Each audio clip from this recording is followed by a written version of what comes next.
November 20th meeting of the Concord City Planning Board. Madam Clerk, could you call the roll? Yes. Member Kondo Dimitraki. Present. Councillor Todd. Here. Member Fox. Here. Member Santa Cruz. Here. Member Savage. Here. Member Hicks. Here.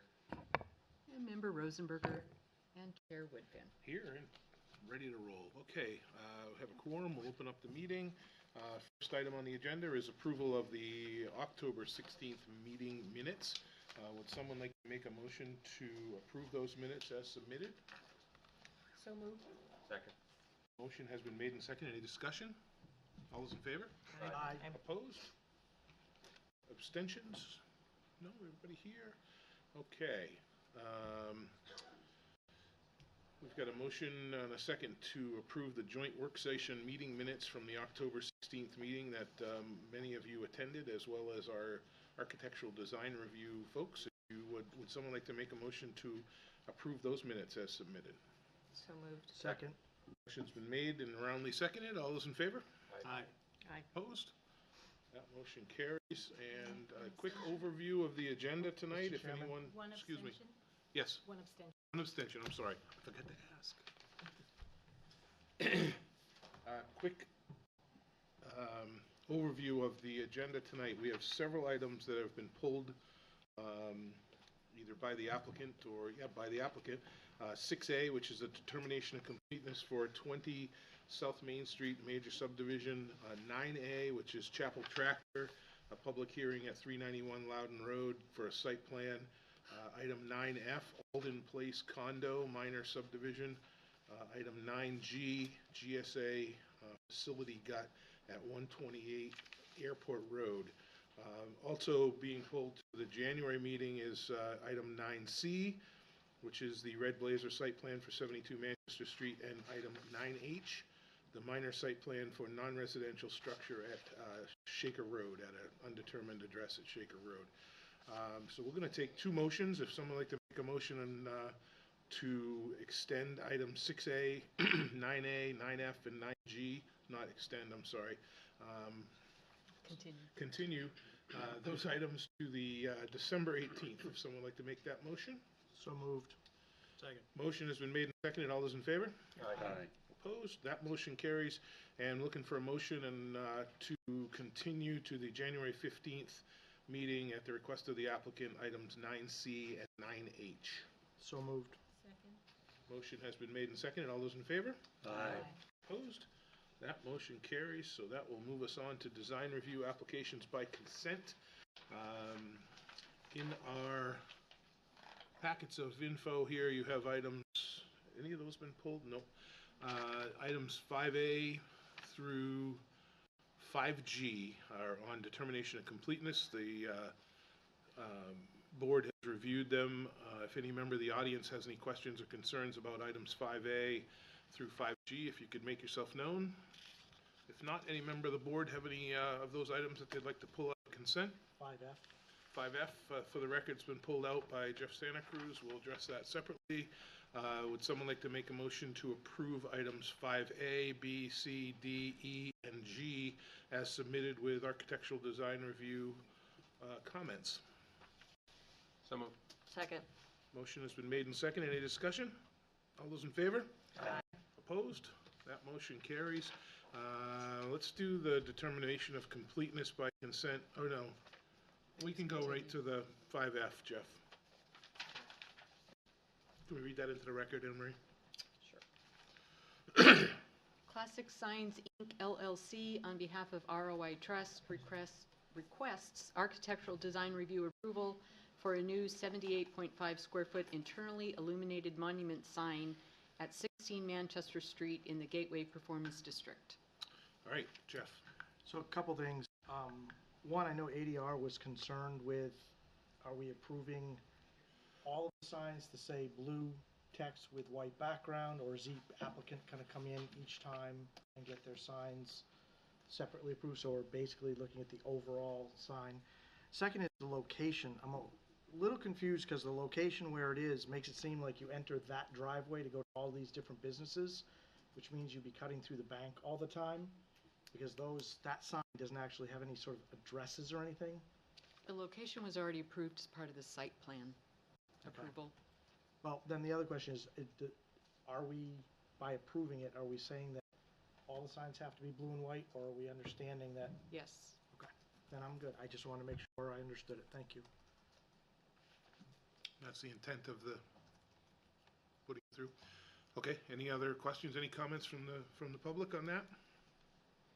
No, we'll close the public hearing. Any other points, Jeff? Anything else with that? No, I'm all set. Thank you. Okay, then we would take a motion to approve items 5F as submitted.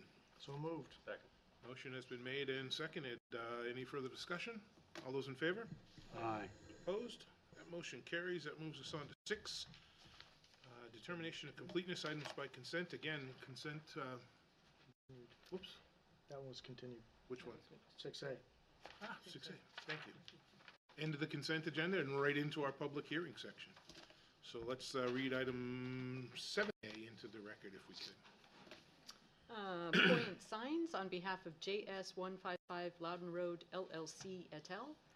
Requests architectural design review approval for 3 new internally illuminated wall signs, 72.87 square feet, 30.37 square feet, and 72.87 square feet, and 2 internally illuminated pylon panel signs of 35.51 square feet and 49.51 square feet to replace existing signage at 155 Loudon Road in the Gateway Performance District.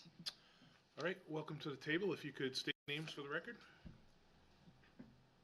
I'm signing up Okay. for something else. I think she's looking to speak on this. Yeah. Hi, I'm Jen Robichaux. I'm with Poignant Signs representing CVS. I'm here to talk to you about our presentation for a refresher for the existing CVS. While there are wall signs proposed, those were met without opposition at the previous meeting, so I'm here to speak about the replacement of the 2 freestanding panels. Thank you for your help.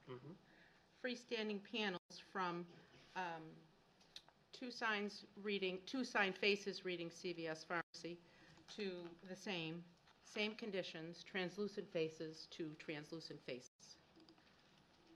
I would like your consideration to be able to replace those panels in kind, matching what's there today, matching what is below. Both pylons have Burger King signs that are also translucent, and matching what is in much of the strip of Loudon Road, ground signs with white backgrounds. So it is our hope that we will be allowed to replace in kind existing conditions to a refresher. And again, the feedback, I think, was an opaque background from Yes, sir. architectural design. It was. The recommendation, although not binding per the sign ordinance, was the stance that the committee typically takes, the want for an opaque background. Yep. Okay. Comments from the board? Any member of the audience have any questions or concerns about this application? No? So, Yep. there was, in ADR, as you guys know, that we do try to make the backgrounds, if they are a white background, to make them opaque. And that is a recommendation. I would like to just, say that we'd like to continue with that, even though the one that was existing, which was an older sign, didn't have it. So I know that it would be nice to, as we go forward, to make those newer signs with the opaque background. So, The committee feels that that's consistent with the architectural design review guidelines, which is what they're supposed to base their recommendations on. Absolutely. Yep. What are the options from CVS? Is it Well, is while it a I- red background with white letters? Or? Well, while I understand that that is the preference, that would not match the existing signs for Burger King. So you would be forcing, for lack of a better word, 2 panels to be opaque when the other 2 are not. And I would speak to the fact that these signs exist now quietly, without complaint from the public, without any factual data that they are in fact offensive or shed too much light. So our preference would be that they would move forward as they exist today. I understand the committee's desire to move to opaque backgrounds, but I would ask, as I've mentioned before, that they would look to a futuristic code change to get that done. Okay. All right, thank you for your testimony. We'll close the public hearing. Comments, any other comments from the board? Any recommendations, one way or the other? I mean, we've been pretty been consistently saying when signs get replaced or new signs that we have been looking to do the OPEG. Yep. I understand that there's more than one panel located at this location, but we don't know when or if these signs will ever get replaced. So again, so now is the time to do it, and then if Burger King comes forward, they'll be required to do the same thing to become matching. Okay, that sounds like a motion. Yes. Yes. Make it. I'll make the motion that we require the OPEG background for the pylon sign. And I'll second that. Okay, any other discussion? I'm not going to support Yes. that. Al? My thought would be maybe use the recommendation report just to cite it to the architectural design guidelines or something else to anchor the condition to help justify the condition. So I'll amend the motion to say, per the recommendation of ADR, Through the and the guidelines. information provided in the guidelines and their recommendation letter, that we move to have the OPEG background on the pylon sign for the white. Okay, That better out? that's better? Well, I just didn't want to have to read it word for word. Sir, am I done speaking? Yes, thank you. Question? Yep. Is it required? No, it is not required. In the zoning ordinance, there are certain districts that do require either no illumination, external illumination, and then there's restrictions on internal illumination. The architectural design guidelines kind of encompass, a wider berth, and the language is should, not shall. Thank you. Okay, so we've got a motion and a second on the table. All those in favor? Aye. Opposed? No. No. So 3 noes, 1, 2, 3, 4. That was a no also. 1, 2, 3, 4 noes, 1, 2, 3, 4 yeses. Motion fails. What's that? Motion fails. Motion fails. I'll make a motion to approve as submitted. Second. Okay, motion and a second. All those in favor? Aye. Aye. Any minds changed? All those opposed? Nay. Nay. 4. Do you get those, or do we need? What's that? Can we do it individually so we can see who So- said nay I'm a no. Well, I'm a no on the second one? on the second one, a yes. Teresa's a on the no, Jeff's a no, Amanda's a no, David's a no. You know in the second one? first. I have to remember, I was a yes on the first one and a no on the second. Okay, yes, that's right, sorry. So that's 4 and 4. 4 and 4. Still fails. Yep. Recommendations? You need another person. Be a good recommendation. Do we have a full board? Yes. Do you have a full? That's not a push. It's not a push. You don't get a vote. That's what I thought he said at first, but Somebody could move the table it until next month. I mean, that's one option. It's about the only thing I can think of. Yeah. Earl will be here. Yes. We have questions, maybe we can. Yep, we okay. can get some clarifying questions. Sure. And maybe we could, votes might Change change one of or the way? whatever, but, so go ahead. I guess my question is, what is the definition of opaque? Like, are both of these signs considered opaque right now? No. No. Neither Which one is. You not? want a background that the light doesn't transfer through. The light doesn't transfer through. So It only transfers through. So if you can envision the sign that's there, it'd be a red background with white CVS pharmacy, and then the red down below that says drive-through, or maybe white down below with the drive-through. I mean, the intent, again, is to, no. right? No. No, it could still be a solid white that the light can't transfer, but the red would be allow the light to light up the red. Right, okay, yeah. You said Sorry. red background. I was so- making it, That's okay, Yeah. yeah. Can I still not speak? Well, let me, hang on a second. I might be able to. I might open it back up, so hang on. So why is the board trying to move to opaque signs? Keep the light pollution down, to keep the intense light from, and again, just because Burger King doesn't have it, doesn't mean we're gonna, I mean, we don't care about what's there now, we care about what's going forward, because then if we change this one, or don't change this one, then whatever happens next time around, then that's gonna dictate what's on there as well, or maybe not, depends. Depends. Brent? Thanks. My only concern is the language that was cited, and that's the reason that, I mean, the fact that we I think that there is some validity to the argument of we should, if this is really the direction we want to go in, I think we really need to amend the ordinance. Yeah. Have it say shall. And have it say. And then the message is right out there and every applicant knows exactly what they need to do. Yep. Good point. Good point. Any other comments or questions? I'll open up the public hearing again, and I'll welcome you back. Thank you, I appreciate that. I was just going to further clarify that what it would mean is, as you look at those signs at night, all you could read, all you would see is the copy. Is the CVS and the pharmacy, and it would be white still in the back? That design would probably have to be changed, because I don't know that they would want to light it red. Can I further discuss? Sure. I just wanted to clarify what opaque means, and I just wanted to share again that the desire to have opaque faces, I personally do respect, but it is for certain parts of the community. And as these signs exist today, they exist with no complaints from the public. This is a perceived opinion of light pollution. There are no factual basis that this omits light pollution. And I would ask that the board consider the site should they revote. Is this appropriate for these two locations? I would say it is. It exists today. Okay.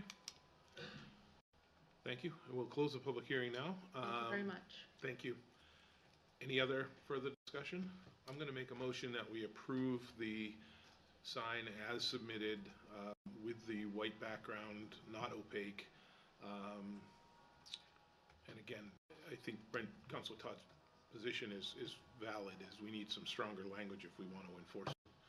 It's a recommendation now, and point taken that it's Loudon Road up and down, there's a lot of them. I mean, again, now we're going to have this sign, and then when Burger King comes in a year or two to change it, well, we got it, so we're going to do it. So, but that's the motion. Motion's been made and seconded. All those in favor? Aye.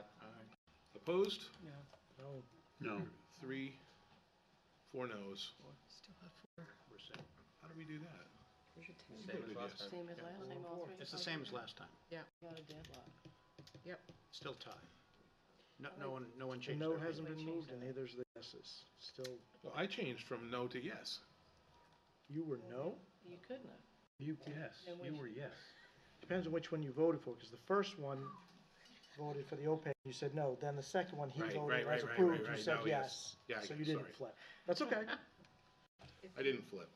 Okay, we're going to have to table it. It's opaque. The question is opaque or not. That's the only choice we've got. So we'll have Can to you table. repeat the vote that you just put on the table, please?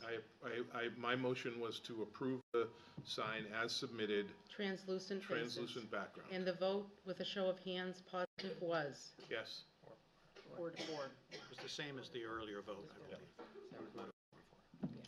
So, ordinance-wise, legal-wise, this doesn't die here, and, I mean, have you had a 4-4 No, before? not very often. So you don't know what to do? Got it. That's why you're postponing? I'm look for some help, So Matt.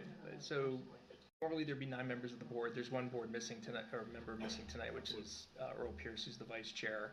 Usually the rules of procedure that the board follows, that a tied vote, the motion does not pass. So you've had 2 tie votes of 4 to 4, one to approve, one to deny. So I think where you're at is that you could table it in the hope that you will get a 9-member board at the December meeting.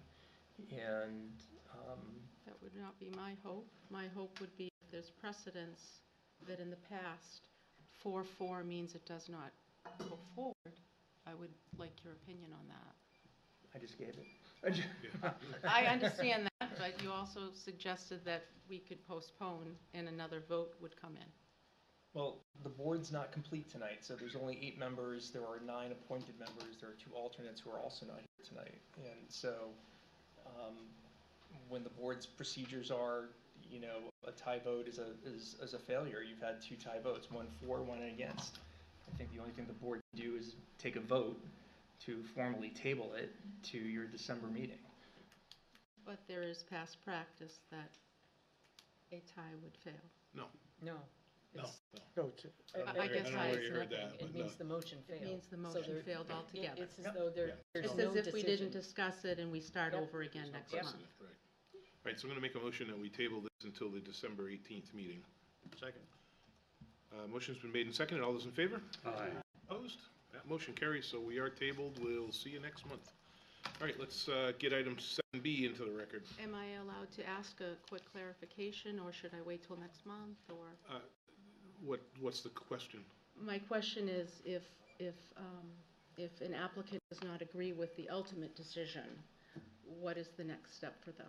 It's Appeal it. appealed to the zoning board of adjustment. A variance? No, it's a decision of the planning board is appealed to the zoning board of adjustment. It's not a variance, it's an appeal of the Of their planning board's decision, decision. their administrative decision. Thank you so much for your time today. Okay, thank you. All right, let's move on to item 7B in the agenda. If we could read that into the record. Sinorama of Concord, on behalf of Oak Stream Properties and Keeler Family Realtors, requests architectural design review approval for a new 7.83 square foot externally illuminated pylon tenant panel to replace an existing pylon tenant panel at 21 Green Street in the Civic Performance District.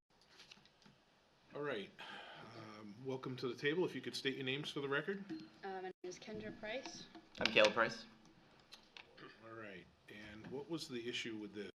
So the original meeting earlier this month, they had recommended,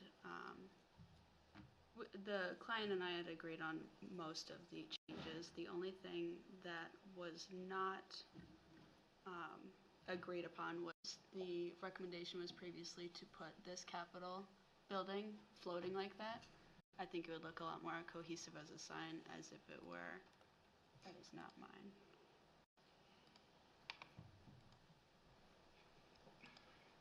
On this one, it is flat against the phone number. Looks a lot more cohesive, and it looks like it's a part of the bar as opposed to just a floating speck of Capitol building. And this is the previous one, and then this is post changes. This top piece. And that was the only issue? Correct. That was it. Any questions? You remember the audience have any questions about this sign application? No? Would someone like to make a motion to approve the new design? So moved. Second. Motion's been made and seconded. Any discussion? Yes. Quick question. I think she's asking for the new layout, but the old version of the State House, or is it So on the screen, this is if we said yes to every single so you're change. okay with this? So this is what we're proving? And then this is with all the changes except for the one that we don't agree on, which is the Capitol building. See on the bottom one, it's kind of floating in midair. See the void right under here. No, I do know. Okay, so who wants it floating? The design board from earlier ADR. this month. ADR, correct. ADR wanted it floating? Exactly. Okay, yeah. Floating means the bottom one? Correct. Yeah, see how there's a green at the bottom of the, Yeah, they wanted a green piece to make it. Yeah, I knew I it was like the the top floating, one. but I like the top one better. Yes. And that's what. I think just the want to make sure, motion- because I was having a hard time telling which was which up on Yeah, the yeah. screen. They looked the same when I looked quick. Okay. So So, did we have a motion? Yes. I think we did, We had yes. a motion and a second. The discussion is what just brought that up. So again, just for clarification, we're talking about the top sign, Correct. approving it as it's shown right there on the Correct. screen. All right, any other discussion? Yeah. If I just craft a little bit of verbiage that might help me and see if it gets what you guys want. You're voting to approve the 2024-075 revised sign submitted on November 12th, 2024. The top rendering without a green bar between the white band and the State House image. Correct. Correct. Yes? All right, all those in favor? Aye. Opposed? That motion carries. You're all set. Correct. Good thing it's not opaque. Exactly. I learned my lesson. Sorry, little levity. I think they're here for the Right. next one too. We good? Okay. Let's we move are- on. All right, Sinorama 7C. of Concord, on behalf of Cal's Cabinet Depot, requests architectural design review approval for a new 24.94 square foot non-illuminated wall sign and an existing non-permitted 2.8 square foot non-illuminated door sign at 254 Sheep Davis Road, Building 2, in the Gateway Performance District. All right, welcome back to the table. Again, just for the record, if you could state your names. Kendra Price. Caleb Price. All right, tell us what's going on here. So the issue, the board has decided that the sign is not falling under code for being simple.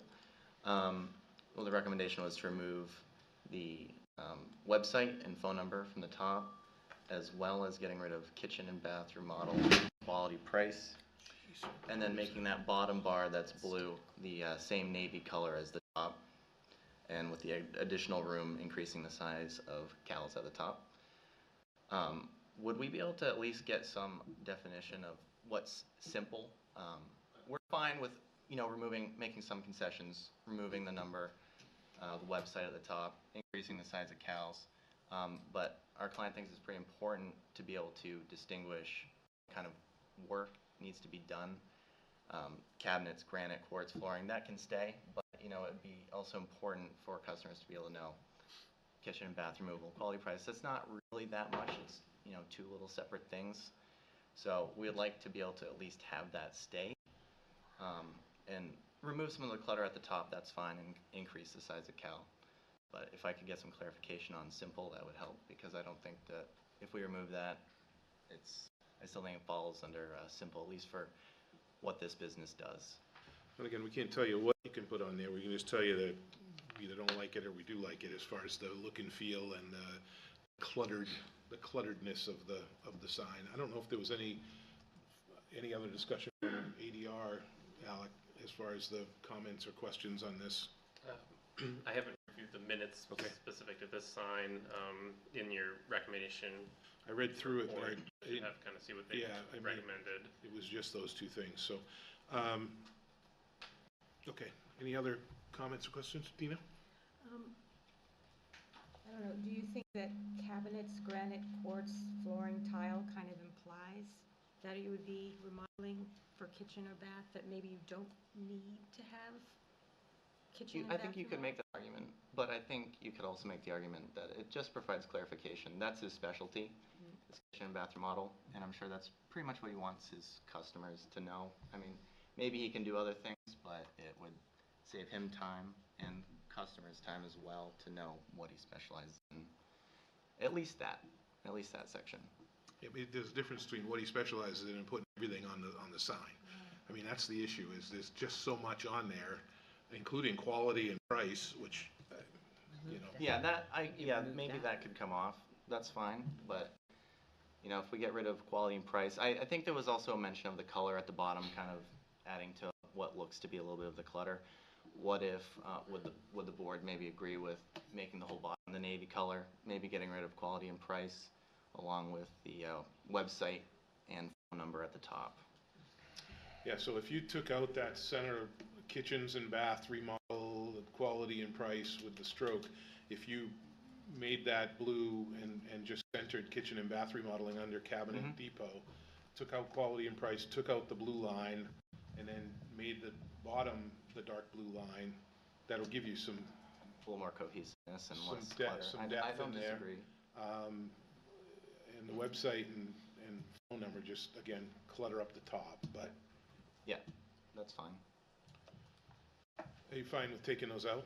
Yeah. I personally am. I think we talked with our client, he also agrees. I'd make a recommendation that if you can make the cals bigger, that's great. Maybe move it to the left and, I don't know, somehow make it a little bit bigger. Get rid of the website, get rid of the phone number, get rid of quality and price and the white stroke. Take out the blue. Make it the same navy Make color. it the same color, center it under Cabinet Depot, and then make the light blue, dark blue, and match whatever color white or whatever the quartz cabinet. So I'll make that motion. It's a long motion. Al, do I need any? You might need to repeat it twice. Need any love? 3 times. Give me All right. So we've got a motion. Did I hear a second? We got a second. Any discussion? Yes, Matt. Did you say move cows to? I don't know. To offset it on the I'm left. indifferent whether you Just move make it it increase the size at least, which we can do. Sorry. Okay. I'm totally confused at this point. Okay. So we've got a motion and a second. Any other discussion? I am thoroughly confused on what you want Can for you colors there. repeat your motion Really? one more time? Yeah, Okay. sorry. So taking out the web, start at the top, stop top left. Okay. Take out the website, take out the phone number, take out the quality and price on the line under Cabinet Depot with the little white stroke there. I was good there. It's when you got into the colors that you lost. Take out the blue the blue the blue band, the dark blue band that's there, center cabinets and bath in the same blue color as Cabinet Depot, change the light blue to the dark blue background, and then have cabinets, granite, quartz, flooring, and tile. One color. Yeah, so there's basically that light blue color wouldn't be on there. Right. At the bottom. In any way, so the kitchen and bath would be white colored? Yep. All right, that's where you lost me. Thank you. The kitchen and bath would be blue, Would be blue, with a white, with no background, the light blue. centered. Trust us, trust us. Holy cow. Can I try reading it to see if it captures what you're looking for?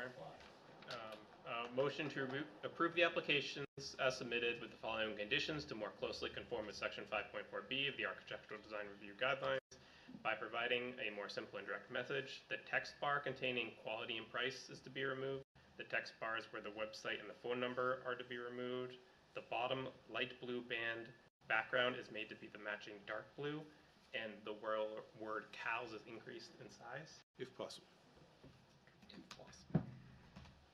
Does that capture the intent of what you're... Yeah, the kitchen and bath remodel is centered underneath Cabinet Depot and made the same blue color as Cabinet Depot. You know what I'm talking about? Yeah. Okay. What is the background of that band? White. White. And again, it'll open it up. So basically, the top and the bottom is the dark blue, everything else in the middle White is in the middle, yep. He agrees. Yeah? He agrees too. And All right. And all the words at the bottom are the lighter blue color. All the words that are at the bottom are lighter blue color. No. Words No, will be they'd be white. All white. the words will be the dark blue. But then. And then the cabinets, quartz, granite, flooring, and tile will be white? Or what do you want to do for color? Or just leave them in that The customer prefers having the light blue because that is his logo color. light blue So color? if That's possible, fine. we could do that same color banner, changing the, The background and leave the color, put the text in the light blue? correct. I'm fine with that. Good? The background is going to be, the background of the bottom If band possible, will be light he blue or would- dark blue? And if possible, he'd prefer the background to be the light blue with the dark blue font. No? No, Got dark it. blue, and if you want to do light blue, that's fine. If Got not, it. white. All right, need to move on. Good? Yep. Okay, well, don't vote no then. So I got a motion on the table, I got a second on the table. All those in favor? Aye. Aye. Opposed? No. No, Jeff, okay. That carries, you're all set. Okay, thank you. Okay, thank you. All right. Holy, Oops, I went too far. let's move on. Chairman Woodford, Yes, was there a discussion on the door too? Were we supposed to discuss? That one was fully, that was okay. Those were Sorry. That was approved. okay. Yeah. Don't open that. sorry. Don't open that. All right. All right, let's move on to section 8, amendments. We read item 8A into the record. Public hearing on proposed amendments to ordinance number 3168, modifying provisions of the zoning ordinance pertaining to conditional use permits in the Central Business Performance District and Opportunity Corridor Performance District regarding maximum building height, views of the State House dome, and other development performance standards. All righty. Staff update? So, good evening, Mr. Chairman. So, in your packet, you have a staff report from myself, and then you have a revised ordinance, which is materially similar to what was presented to the board at its October 16th meeting. By way of background, this ordinance 3168 was adopted by the City Council, I believe it was August 12th of 2024, and then referred back to the Planning Board for further review. If you look at the ordinance, changes that are in there are bold and italic if we're adding language, strike through if we're deleting language. There's numerous comments in there from staff, which is me, trying to articulate what some of the comments and changes are. If you go through the ordinance quickly, there's no real changes on page 1 of 12. Going on to page 2 of 12, the first section there, 2841, dimensional standards. This pertains to obstruction of the State House dome when viewed from property in the Central Business Performance and Opportunity Corridor Performance Districts. You can see numerous comments in there about staff trying to articulate concepts. C on that page has been revised to reference design guidelines and then further clarify certain things if a different conditional use permit's been granted for height exceedance in either of those two districts. And going on to the next page, page 3, there again are some additional clarifications that are added there. I would note that one of the suggestions from the public was to, in the design review committee, was to reference our design guidelines in the Main Street Guide. So that's been done at the bottom of page 3 of 12. Turning the page, the next section, which is 5 on the top of page 4, deals with height conditional use permit and the opportunity corridor performance, that section of the opportunity corridor performance district that's really between Loudon Road, 393, Hills Avenue, and Store Street. Requires the applicant, when applying for that conditional use permit, all of these do, to provide adequate technical evaluations or other documentation so the board may make a finding that additional height will meet the conditions that are set forth in the ordinance. Item C here has been rewritten at the suggestion of Councilor Todd to make it less legalese and easier to read in plain English. That's also caused a change in E, which we modified to clarify that we want to make sure that there's adequate water pressure here in E, since we deleted the original language, which was really taken care of by the change in C. That change to E also has parity with the same concept for the condition for a height conditional use permit in the Central Business Performance District. So that's really those changes there. And again, moving on to page 5, you'll see that the same architectural design review guideline reference that was made for the dome construction ordinance that we talked about earlier is carried forward for this height conditional use permit in the Opportunity Corridor Performance District. Moving on to 2841G6, which is halfway down page 5. This is the language relative to the height conditional use permit for the Central Business Performance District. Again, requires the same technical evaluation and other documentation to be provided by the applicant so the board can make a finding. We've added language to clarify that this allows buildings that get this conditional use permit in the downtown area to go from the maximum 80 feet to 90 feet. We've added language in B on that page to clarify that nothing on South Main Street, really on the westerly side of South Main Street, will be allowed to go above 90 feet above South Main Street, which is really designed to protect the neighborhood to the west of South State Street. There's the same language that was added at the suggestion of Councilor Todd for the Opportunity Corridor Performance District has been added here. It happens to be in D. Moving on to the page, there's notes there about explaining some of the changes and what they mean. Moving on to page 7 of 12. 7 of 12K deals with demolition of buildings in the Central Business Performance District and the replacement of those buildings when the applicant desires to go from 80 feet to 90 feet. At the direction of the board in October, we've provided option 1, which is the staff proposal, which you can read there. We did add language. One of the reasons why this was referred back to the board from the City Council was the City Council wanted to make sure that there were protections in here for buildings that were architecturally significant, historically significant, culturally significant. So in this case, it talks about, an applicant demonstrating that a building is not a viable, in the staff option, that the building or structure is not a viable candidate for preservation, rehabilitation, and adaptive reuse because of the building or structure's condition, characteristics, or circumstances.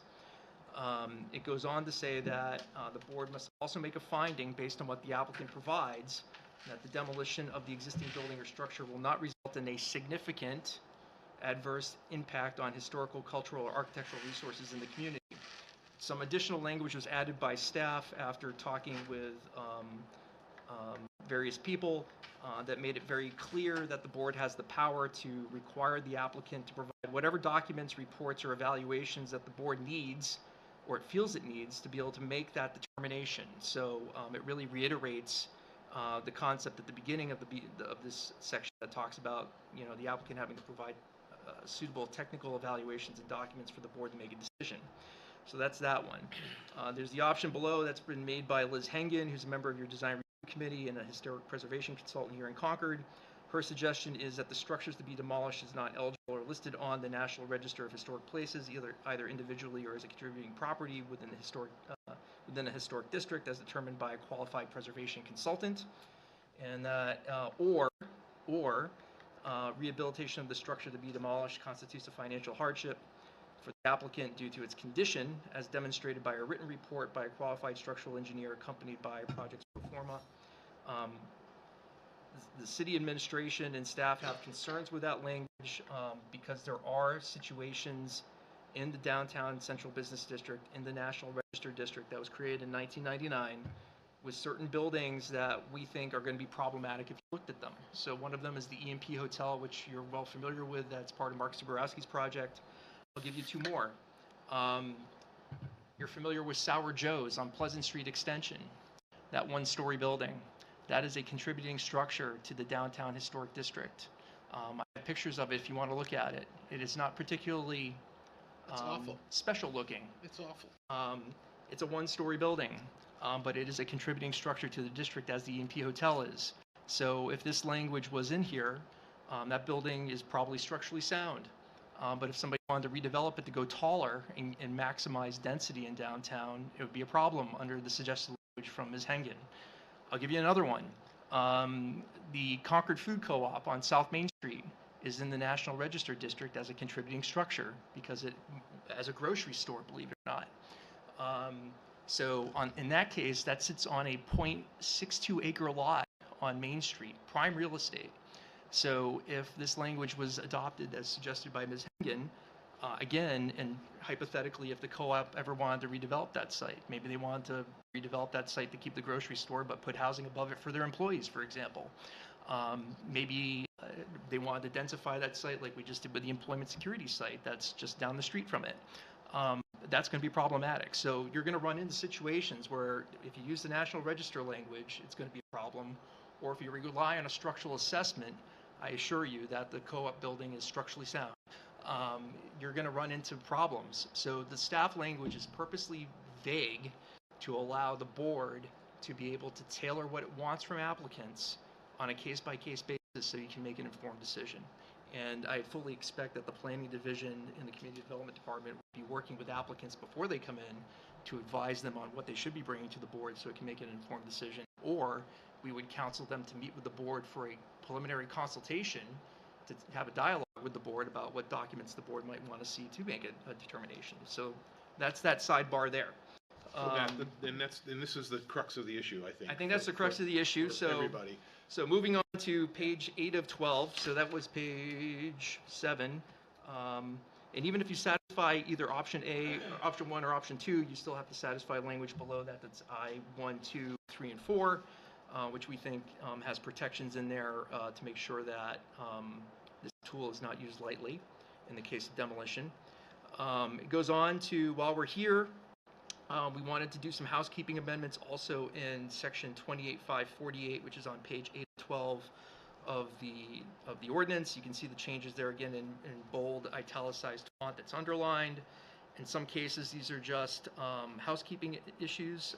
In other cases, we're trying to, frankly, take people out of the zoning board world and put them in for the planning board so they don't have to be going to the board for variances, and allow the board using conditional use permit tool to make more comprehensive decisions about an application. So you can see that it applies to multifamily dwellings in the Central Business Performance District, parking lots and structures, and there's been some examples provided why the staff is recommending these. There's some housekeeping items in E and F that are on page 9 that are related to the height in the Central Business Performance change that's already been made in August, as well as the dome obstruction in F. G is an important item as well. You may hear testimony tonight from the public on this. We are overhauling this section because the original ordinance that was adopted in August had a conflicting provision with this provision.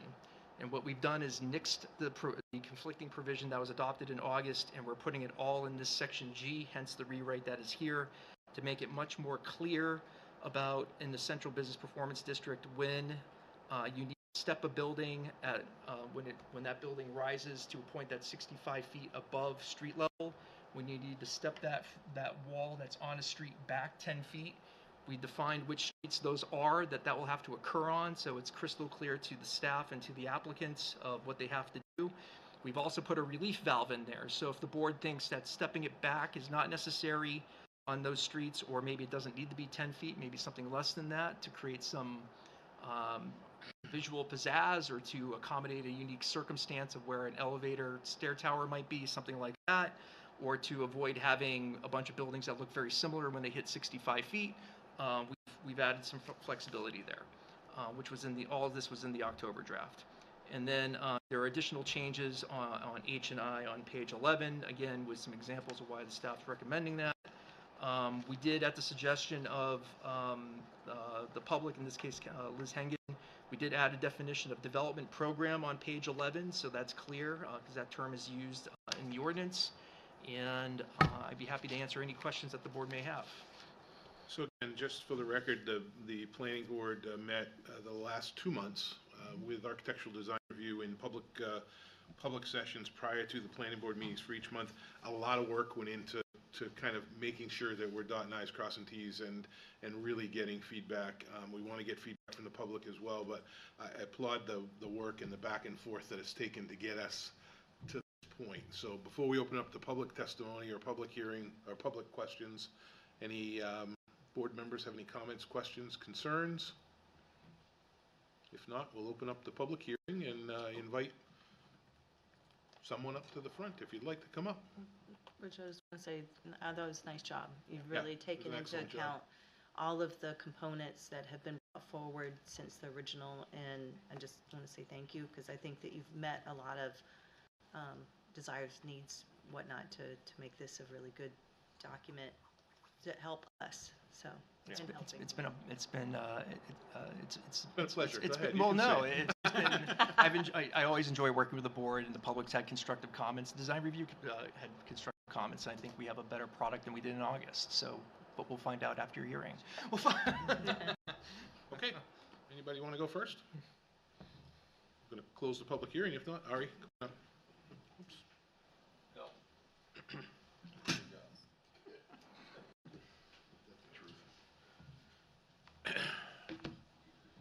Welcome back to the table. If you could state your name for the record. Certainly. Good evening, Mr. Chairman, members of the board. I'm Ari Pollack. I'm an attorney at the Gallagher Law Firm here in Concord. I'm here tonight for Siborowski Associates. Mark Siborowski has a project on the books that would take advantage of some of the language that was inserted into the ordinance in August by the City Council, and as a result has been following the remand back to the Planning Board for additional revisions and the work product that has been produced by staff.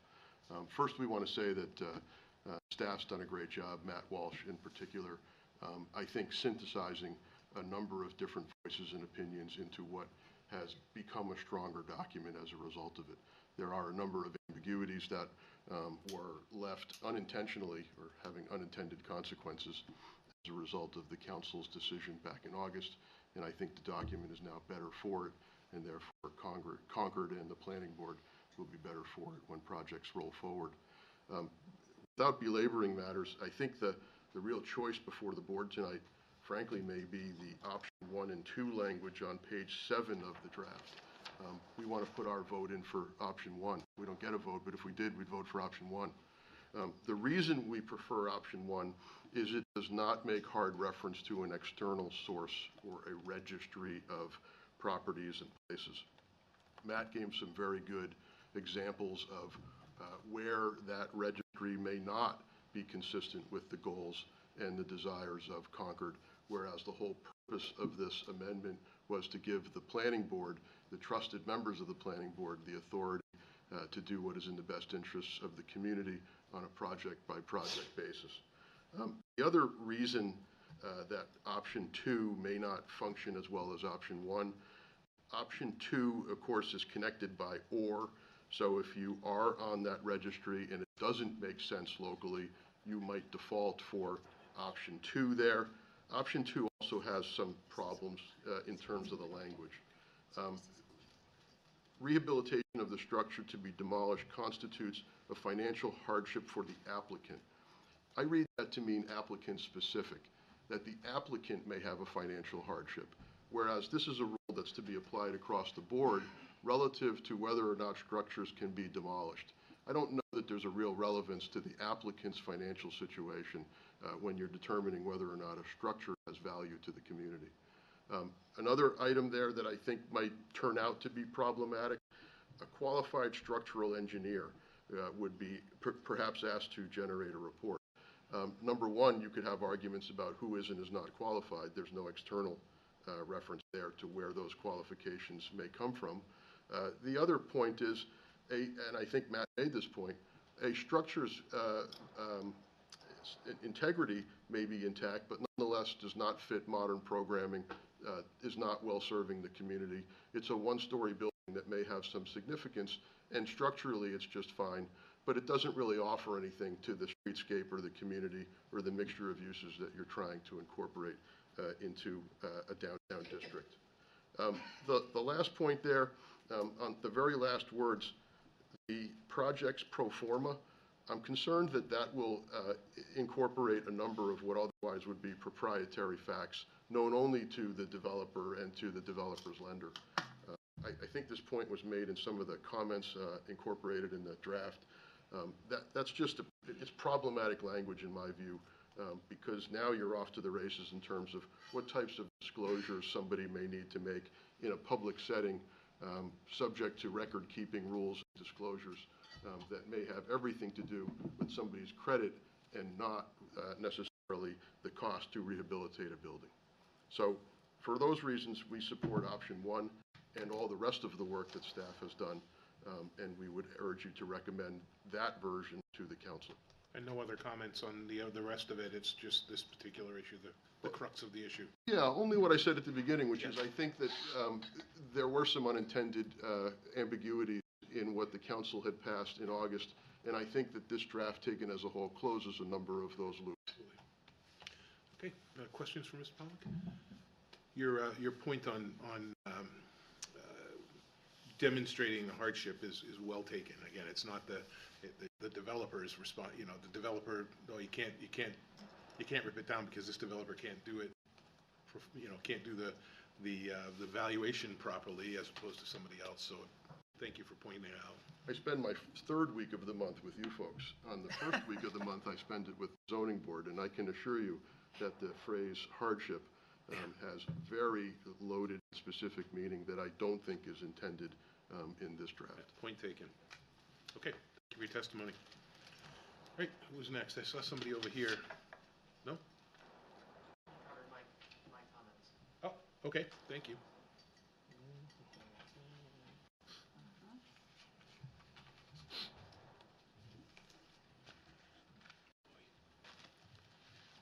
Hi, welcome back to the table. If you could state your name for the record. Gotta adjust the leg, yes. Good evening, name is Ron Rayner, retired engineer. Matt did a thorough and very forceful presentation relative to the amendments and changes that have been suggested. I think we are on the final pathway to getting there. I think they're much improved upon what was given to council, so I concur with many of the statements, but I did, considering the late publication of it on the agenda, I would like to believe you would have had more comment from the public had there been more advance notice. I got tied up with other issues and I didn't submit comments until last night, meaning that they didn't get submitted, to the board until likely, this morning. So I don't know what time staff had to digest those, but I do feel strongly about some items that I would like to reference. Starting, if we would go to page 5, so we need to get into the weeds, just like Matt did. So going to page 5,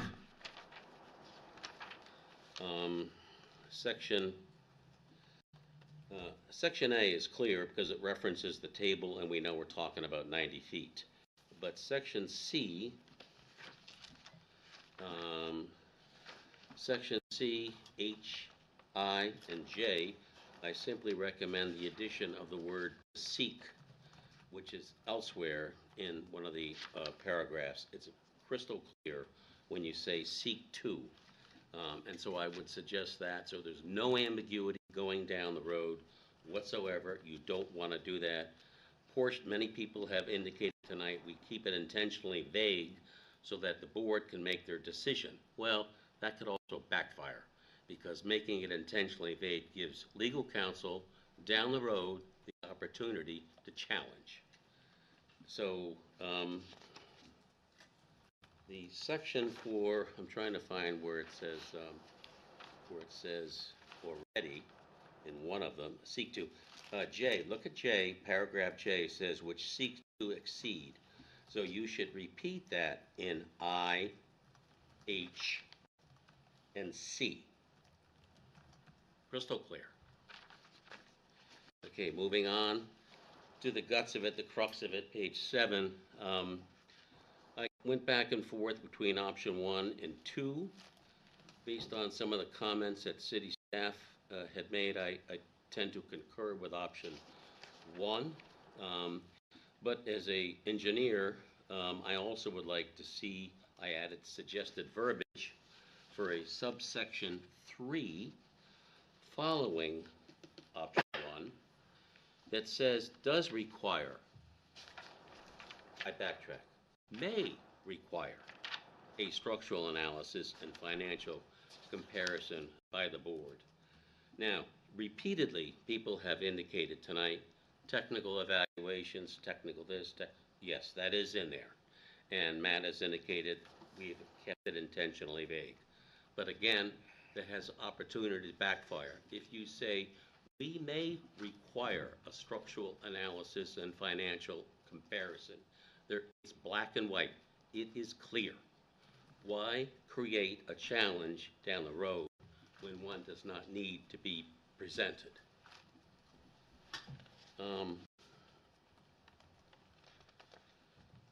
And I give an example, and again, the focus appears to be largely on the current proposal by Mark Zabrowski, who certainly appears to have done a darn good job within the city and is a respected member of the community. 5 years from now, someone else may come down the road, and that may not be the case. So we need to fashion this, tailor this now so that it serves us down the road.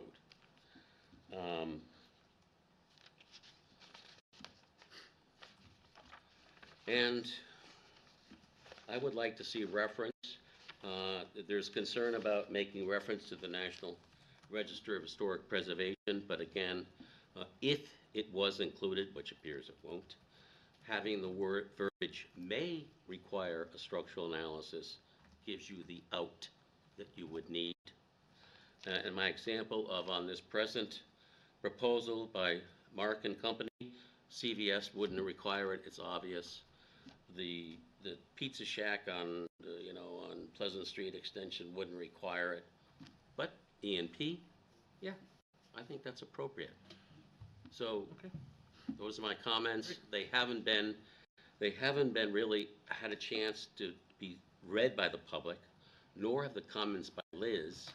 So I'm suggesting that we take a pause tonight, not do a vote, and put this off to December so that other members of the public can comment.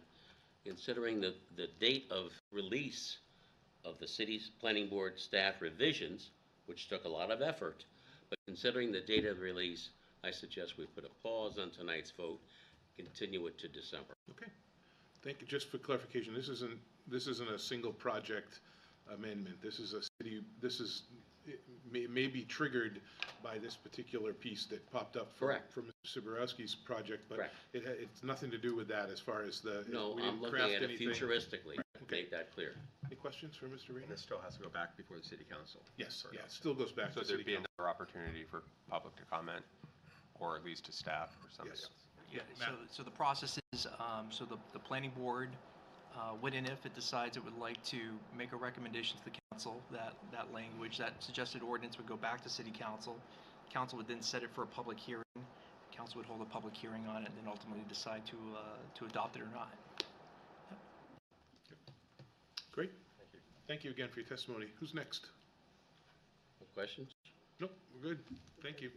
Can I just say, I did actually read your comments, so it was Yeah, so forwarded to everybody, us I think today, everybody so- did. We all got them, so. Well, got them, but having the time to read and digest them. We're quick. We digest things just, Pizza in one hand, thank you very much. email in the other. Sour Joe's in one hand and. Yeah, Sour Joe's in one hand and reading Ron's comments in another.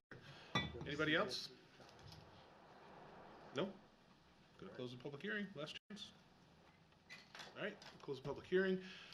Matt, if we could ask you for any thoughts on the points that were made for the testimony that you heard, the seek question that Mr. Rayner brought up. Does it change the ordinance? Does it change anything?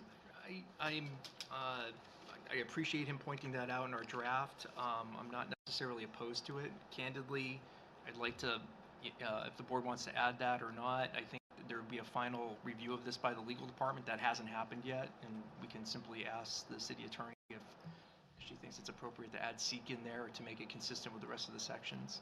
Okay. And then the may require or may seek structural engineering comments or financial. I want to stay away from the financial, but I'll ask about the structural piece of it from a comment perspective. And again, I don't know that we want to get into that deep. We want to get into that. If the board decides it likes option 2, which I think Mr. Rayner was discussing, then making it more flexible would probably be better. Staff still prefers option 1. Okay. No, he actually was saying option 1, Yeah, but he had a was saying subsection 3 that said the board may require a structural analysis. Yeah. So it's basically grabbing that one sentence from 2 and putting it up in 1 so that you don't have the reference to the National Register, but you do have an ability for the board to request a structural analysis. Yeah, well, just if I may, Mr. Chair. Yes, please. So in option 1, Roman numeral 2, on page 7 of 12, the language says the demolition of the existing building or structure will not result in a significant adverse impact on historical, cultural, or architectural resources in the community. It goes on to say the board may require the applicant to provide the planning board at the applicant's expense reports, documents, evaluations of the subject property. There you go. Prepared by one or more qualified professionals selected by the applicant or other parties acceptable to the planning board, which that was done intentionally because the board, it might be appropriate to as other applicants have done, go to the Heritage Commission, which is not which are qualified. They may or may not be professionals, though. Right. To assist the board with its review of the applicant's project and evaluation of potential impacts upon historic, cultural, or architectural resources. And again, I think these applications are going to be relatively rare. I think it will be behoove the applicant really to come to the board and have a preliminary design consultation and talk through some of these issues with the board before it even makes formal application. So it can get some feedback from what the board might want to see to do that. So it's my long-winded answer of saying I prefer to not specifically reference a structural engineer's analysis. No, that makes perfect sense. Oh, no, I totally concur the way it was that written. makes I was perfect just sense. trying to clarify what. Okay, any other questions or comments from the board? Councilor Todd. Yeah, thank you. I think just, going forward, I think as we're thinking about adding possible language, it strikes me that the opaque CVS decision tonight is a really great example of where you want to try to have the language in there so that you can easily make a determination one way or another and avoid an applicant coming back and suing. And I think that that was part of the thinking that I had, at least, in supporting the notion of adding the historic district language. Also because, again, when I go back and reference Section 8 of the master plan, we as a body need to work with the master plan, adhere to it, promote it. That's the whole purpose of, one of the major purposes of the planning board. So I think I was just trying to also make sure that the planning board and applicants would have an ability to have as much information as possible at their disposal in order to render a decision that would be in conformity with Section 8 of the master plan. So that was another reason to lean toward some kind of insertion or reference to National Register language. I'm not married to having to make it a requirement. I think that the way that the Liz Hangen proposal option 2 is set up, it doesn't make it a requirement. It makes it, it's either or. So you can show that if it's eligible, it doesn't automatically say that your application for the CUP is disqualified, because you can then go to subsection 2, which was mentioned tonight, and that specifically was referenced, the constitutes a financial hardship to the applicant. But the continuing language, to me, the continuing words after that is the most important, where it says due to its condition. What does condition mean? I think condition can mean a lot of things. Condition can mean physical condition, so we were talking about structurally. It can mean the appearance condition. So when we talk about the example of the co-op, where that used to be a finest supermarket from 1940, it was a concrete building, but it has since, the physical condition of that building has since changed dramatically. So as we were talking about with Sour Joe's, those are the examples where I think the planning board, even with some kind of language like suggested, would still have the discretion to be able to make a decision. And I'm looking at where we're talking about, or other condition. I mean, a condition, again, could be open to, the example of the one-story building. Well, that word condition can mean a lot of different things, and I think it could be interpreted by the planning board in different ways. And I guess the way I'm looking at this overall is, if you have an applicant, they're going to come in and they're going to say, all right, we've got 3 main hurdles to jump here, which is we need to show vitality, vibrancy, and the housing component. Obviously, we need to require with the fire code and all those things, but any building would need that. That will be on one side of the scale. And then on the other side of the scale for the planning board would be significant historical and cultural significance. So you've got historical and cultural significance, and on the other side you've got vitality, vibrancy, and I can see vitality and vibrancy really tipping those scales in a lot of instances.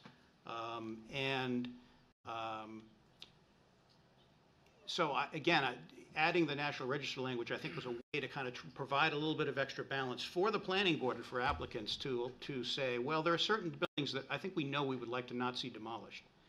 But I'm not really sure entirely if the way it's worded currently in the staff recommended language would give us the ability to easily say a no to a project when those are the 2 items that you're really ultimately weighing. I think that it would be pretty easy for an applicant to come in and say, look at the vitality, look at the vibrancy. And I guess the concern is that really when we're talking about the historic properties downtown, I think of it as an entire district. So, there are obviously individual buildings that are in there that are eligible and they're on the National Register now. But I think what we want to try to maintain over time, and what the master plan perhaps suggests is, we don't want to erode the district in a way that it no longer becomes an historic district. So we lose a couple of historic buildings here or there that we would maybe all consider, oh, gee, it's a shame that we lost that. Yeah, we could, but then what you're doing is you're kind of eroding the entire district. So that was sort of my other concern, and placing the emphasis, I think, on, or at least a recognition in some fashion on National Register buildings would help, I think, in that regard, and maybe help the planning board and applicants in terms of making a determination. Okay. Thank you. Jeff? I'll play the contrarian to that. I think in the option 1, the sentence that has selected the subject property prepared by one or more qualified professionals selected by the applicant or other parties acceptable to the planning board to assist the planning board with its review of the applicant's project and evaluation of its impacts on historical. That other acceptable party could be the state and national historic registers. Yeah. So why we don't name it, it could be Heritage Commission, it could be them, it could be another local architect that has a lot of history in the city and whatnot, knowledge. So I don't know whether we necessarily have to state it. The same, we're not saying you have to specifically ask for a structural evaluation, because we're leaving it a little open to reports, documents, other pieces. And that kind of, to me, kind of covers that catch-all sense that we can use the state national register as one of the documents to review the applicant's proposal. Yep. Okay. Other comments from the board? No? Council Todd? Comment, and I appreciate those comments. I think that all of this is really only as good as the members of the planning board and as the city staff, obviously, because it's the knowledge, it's having that knowledge that you just expressed, that those are the things that are available as options. And I guess I was just thinking of, if it's something that really has weight, that putting it in, because it does send a signal to the potential applicant that that's something that they can expect to be asked for, rather than when they get here and then you're going to tell them, well, no, you've got to show us why your building is no longer eligible, or you've got to show, that kind of thing. So that was all my thinking on that. But I did also want to, add to the chorus of my appreciation for Mr. Walsh and all of his time and effort on this. And I do think that whatever improvements we've got here in front of us that we're going to send forward, I think that number one, we'll end up with a document that City Council will really not need to wring their hands about and wrangle over. I think that it's going to end up in a position where it's really going to be an easier decision for City Council to make this time around. And number two, of course, as was mentioned, all of the improvements that were made, some of the things that were not foreseen, I think that's going to be a really better product. So I do appreciate that. Thank you. Any other comments? Yes. Mr. Walsh, nice job. I have a question, and this is futuristic maybe or not, but not having the historic register included in this document, but it is in the master plan and other things, do you anticipate it coming out of the master plan because of the inconsistency, or do you anticipate it being in there, which would maybe send a different message because to me there's a little inconsistency there, so I'm just questioning if you're somebody coming to look at developing in Concord and you read the master plan, you might get one impression, you read this, you get another. It's just a question. So I think the reality is, staff's aware of what the master plan said. Staff's aware of the historic register districts that we have, and I think when we learn that an applicant's coming forward, usually savvy applicants usually talk to staff well in advance of preparing their application. Sometimes that doesn't happen though. But in either case, what will happen is if staff will look at the National Register documents, we will do that. We will have a conversation with the applicant to say there could be an issue with your project or maybe not. So if one of those applicants wanted to theoretically come in and tear down the Eagle Hotel to replace it with a 90-story building, there's going to be a pretty aggressive conversation with the staff and the applicant about that might not be a good idea. That's an important building downtown as compared to some of the others that we've talked about tonight that may not be so. But we would talk with the applicant about the register district. We would talk with them about master plan vision, which we do, which we'll come up with other projects I think tonight. We'll talk about our rules and regs, and we will probably give them some advice of what documents we think the board will be asking for, and we will probably also counsel them to meet with the board in an informal, non-binding consultation we can do for design review to show what their concept is, get some feedback from the board, and also ping the board about what types of documents the board might want to see so the applicant can hopefully demonstrate what they need to demonstrate to achieve those findings. Thank you. I think my question, and I assumed you were going to do that, but I think my question was more values of the community. And so I know when I moved here, this place was not terribly attractive. And I will say over the last 30 years, the leadership of the city and the staff of the city have done an absolutely, from my perspective, fantastic job. And I drive downtown and I think, oh, this is a pretty cool place. I guess it was cool before, but maybe. Not so much. But so I'm just really questioning, when you look, it's really more of what do we value here. So that's why I was only asking if we were going to take it out of the master plan or whether it's kind of one of those things that's still kind of a core value. No, I think it is a core value. I mean, this is a community that, for example, had an eminent domain public hearing to keep the Rolf Barn here. Highly unusual in the state of New Hampshire from my experience in doing this for 30 years. This is a community that uses tools to redevelop historic buildings. 79E, I would point to things like 5 to 7 South State Street, the Kearsarge building. I would point to the Star building on Pleasant Street.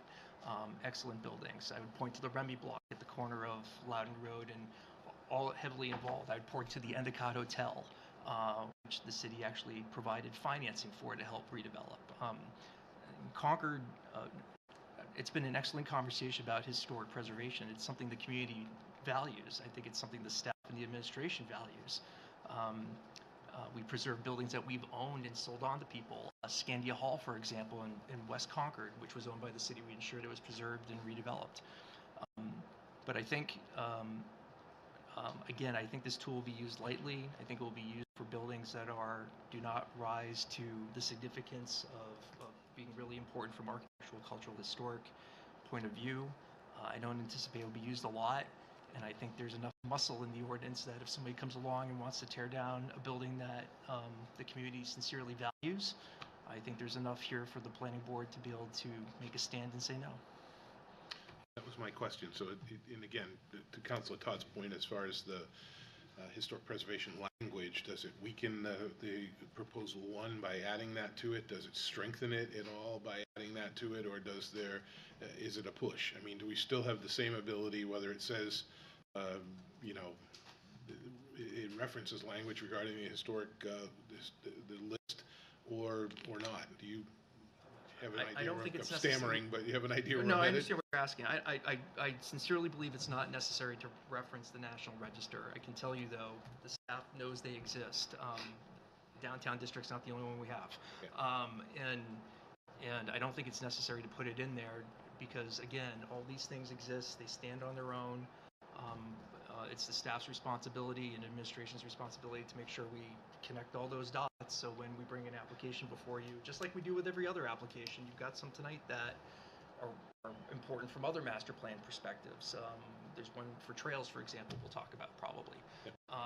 So, I don't think it's necessary to put the language in there, but staff will look at that, and it's just going to be part of our review process. Okay. Any other questions, Matt? Just have a process question. Seeing that it seems like people are done with comments, I'd like to promote option number one. I think that from what I've heard tonight, that's what I would like to send as my preference to City Council. How do we go? Like, what do we do? So before we do that, do we want to look at option one and option two and vote on those as far as this is the one we want to do, or do we want to take a motion to accept it in its entirety with option one as the preferred Whatever, language? it's the whatever's easier for the board. It doesn't matter. If Okay, the board doesn't matter. wants to take a vote on option 1 and 2 and then the whole thing, that's up to you. Okay, Then Jeff. I would suggest make a motion to approve the document with the changes from staff using option one, with the request that staff do have legal look at which seek to exceed to see if it matches the language. Okay. I like that. Do you like that motion? I'll second that. Sounds good to Do me. I have a We second got a then? motion and a second on the table. Discussions? All those yes. I'm just going to say, I appreciate it. I really wanted to bring this up again as a further point, just to make sure that everybody on the board was comfortable with it and with Matt Walsh's additional comments and so forth. Yep. It sounds like we are, and Yep. so I'm willing to support it as well. So I just Perfect. wanted to note that. Thank you. Well, let me ask then, all those in favor? Aye. Opposed? Unanimous? So you can send it upstream and they can deal with it. We'll send it to the city council. We appreciate all of your comments and the hard work that you put into this. Thank you. You as well, Matt. Yeah, thank you, Matt. Great job. Thank you, Matt. Good partnership. Good partnership indeed. Okay, brings us to the end of the meeting. Thank you, everyone. Mic drop. All right, yeah, mic drop. All right, let's move on. Site plan subdivisions, conditional use permit applications. Let's read item 9A into the record. 9A was continued. 9A so was we're on continued. You tell me what's on the agenda. What's next? We're on to 9B. TF Moran, Inc., on behalf of Interchange Development LLC, requests approvals for a major site plan architectural design review and certain waivers from the site plan regulations for a full-service restaurant with an outdoor seating area and attached retail space and associated site improvements at 10 and 12 Merchants Way in the Gateway Performance District. All right, just for the record, I had 9A scratched off on my iPad that I can't start, so just so we know. Okay, we believe it. All right, go ahead. Sorry, Anne Marie. It was a major site plan, so it was deemed complete last month, so we don't need to do that. All we need to do Perfect. is open the public hearing, and they did a great job with addressing all of staff's comments, and it's good to go. It's good to go. Well, there you hear it, right from the horse's mouth. All right, welcome to the table. If you could state your names for the record. Good evening. I'm Laurie Rossio with Interchange Development, and I'm up here this evening with Jason Hill from TF Moran. Have an opaque sign on this application? Lori? Let that go down. I've seen you enough times here, so I can joke with you a little bit, but that's it. That's it for the opaque jokes. All right, do we need any staff update, Emery, or are we good? Yeah, that was it. Okay. Yep. All right. I was looking here, and that's not where it I is know anymore. it. So. Force of habit. Plus the rest of us having to, Force of habit. Now everybody's got to bend around instead of Okay. just the staff. then next week we flip it. Next month we flip, Yeah. we'll go on that side. I see Starbucks is open. Yes, it is. Congratulations. Thank you. I'm going to try to figure out how to make this look bigger. What do I want to do? Bottom right corner. Just from the beginning? Okay, with no notes. All right, great. So, good evening. You've seen this project many, many times, but I thought I would start by an orientation of where we are in Concord. We are right on the border of Concord, Boscawen, and Canterbury, up on off of I-93 at exit 17. This is a project for part of Merchants Way, and this is an aerial showing you the location of the project right on the west side of the highway. And I'm going to try to... Actually, if you want to use that one, Lori, you kind of need the green one to work on the Oh, screen. really? So Okay. I brought my own. Okay. the red one work. It should work. There you Beautiful. All right, I'll try not to take out Brent. Jeez. Sorry. Okay, so there we go, right there in the middle. All right, everybody familiar with the new Market Basket, Home Goods, liquor store? Hopefully you've all visited it at least once. Many people visit 2-3 times a week, so it has a lot of visitors. Some people are surprised to hear that the Market Basket is the 5th busiest in New Hampshire. Seriously, really? Yep, there's about 125,000 or so people every month. It takes you 3 hours to walk through, so So that's just an orientation of where we are. This is an aerial taken just today, showing you the status of the project. As we go along here, you can see the Market Basket in the back, the liquor store closer in the middle, and we have towards the small roundabout, you have the gas station, convenience store that's been there since about 10 years. You have Wendy's, Service Credit Union, Jersey Mike's behind the Wendy's, and then the new pavement that you see is part of the new Concord Hospital project, which is going in. It's a 5,000 square foot urgent care. And across from that, just off the screen, you can see the edge of the Starbucks drive-through. And Starbucks is next to a Chipotle, which is also under construction. So a lot going on up in this neighborhood. This is a zoomed-in portion of the comprehensive development plan. As you may recall, this site is in a gateway performance district, and as a result, we have to prepare a comprehensive development plan, which we've talked to this board about ad nauseum. This is actually, what we're presenting tonight is right in the center there, Phase 2C. It's actually been that way since the beginning. It is the centerpiece of the project. It is the part that we wanted to save for a full-service restaurant. We get a lot of folks complaining that they don't want any more fast food restaurants, and we understand that. We also hear from folks that they'd really like to have a place where they can meet their friends and have a nice dinner out and maybe sit at the bar and have a drink. And this is the location that they're going to be able to do it. So we're very excited that we have a restaurant interested. It is Aviva Trattoria. That is a sister restaurant to 110 Grill. 110 Grill, as you may know, has about 40 locations. The Aviva portion of their business has 9 locations. This would be the 3rd location in New Hampshire. There's one currently in Rochester, there's one under construction in Bedford, soon to open, and this would be the third one, depending upon what others that are in the pipeline when they open.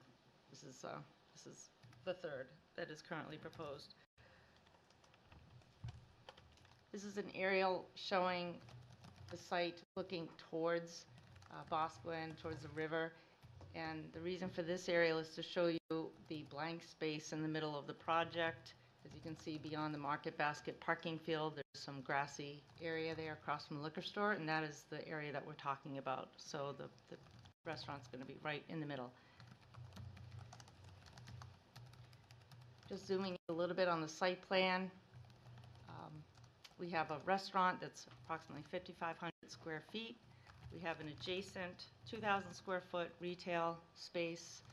The restaurant also has an 1,100 square foot outdoor patio with umbrellas and a little, I think they're going to have one of the fire pits that they often have. It is on the west side, and that's probably one of the differences from the original site plan or the original CDP, is that we had always envisioned it being on the north side, but it didn't really work for their programming and also their experience with north-sided outdoor patios is that they get really shady and cold.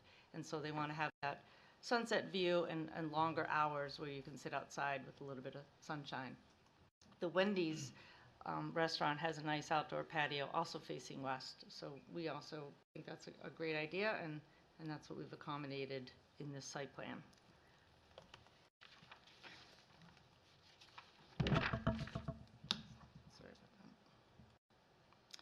These are the renderings that went before the Architectural Design Review Board.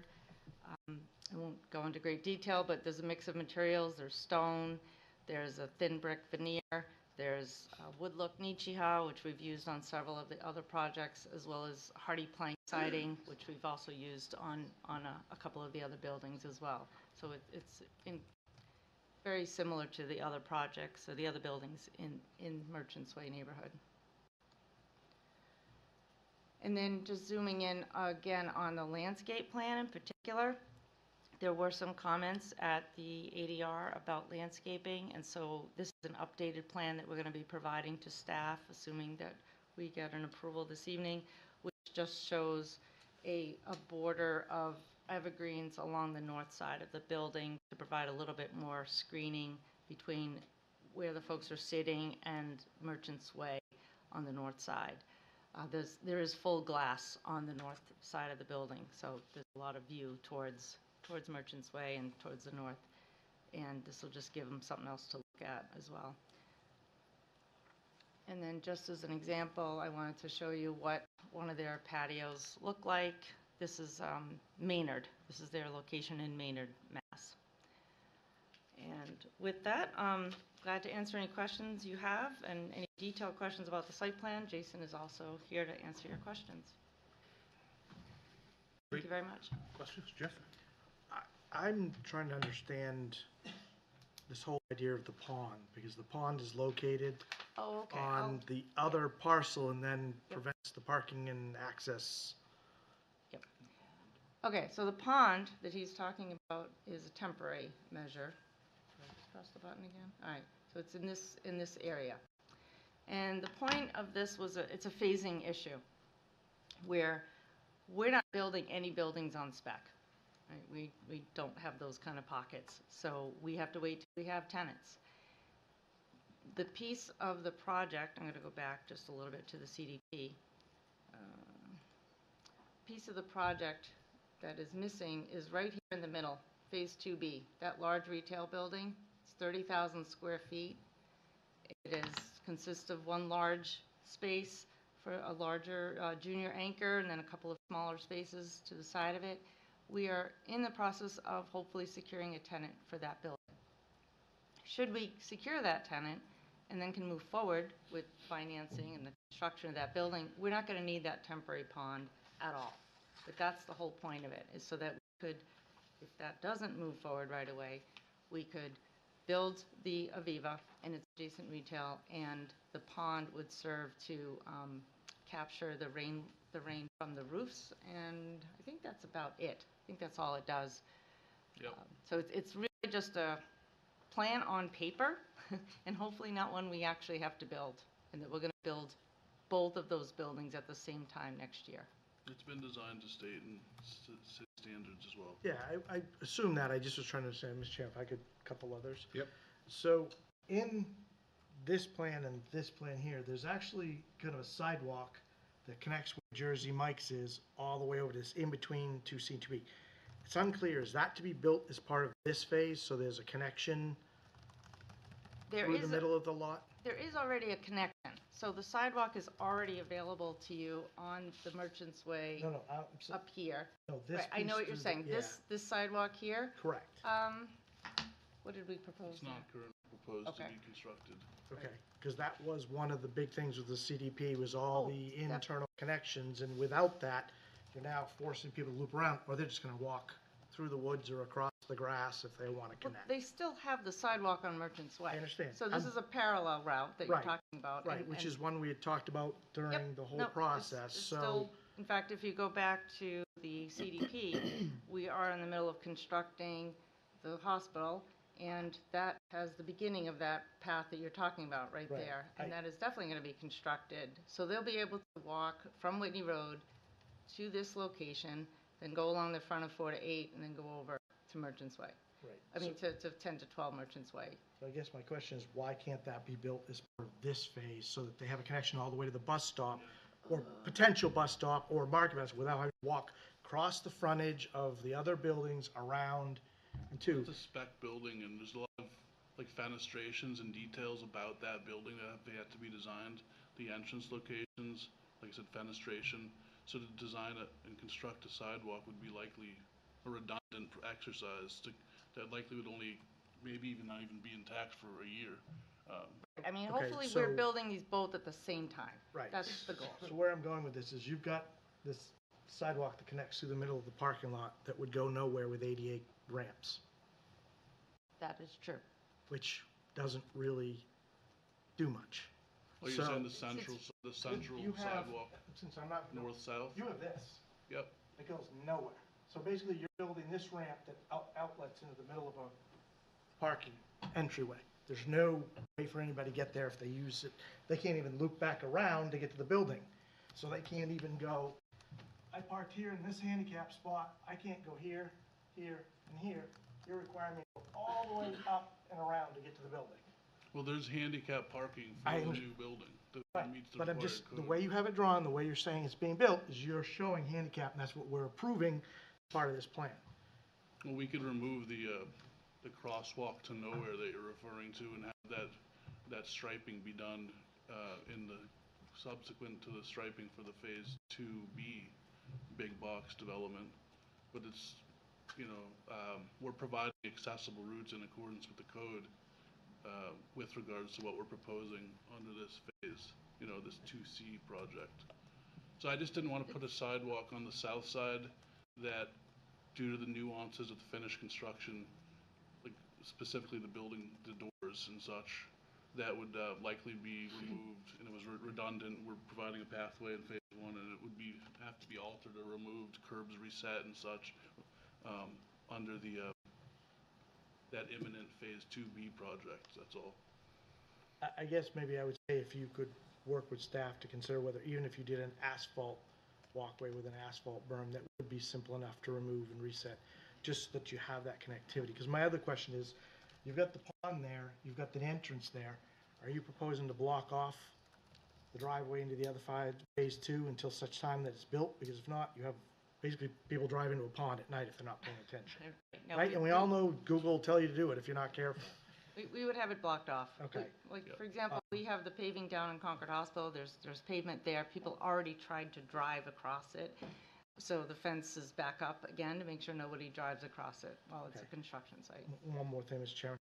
So if we don't quite know the phasing of 2B time-wise, then I would ask that you provide staff with the truck turn templates for this alternative, because the truck templates you have show going straight through and turning in to that 2B, basically through your Sure. pond. So We if have you no- can do that, no problem make with sure that. they're satisfied. Absolutely. Appreciate that. Thank you. Okay.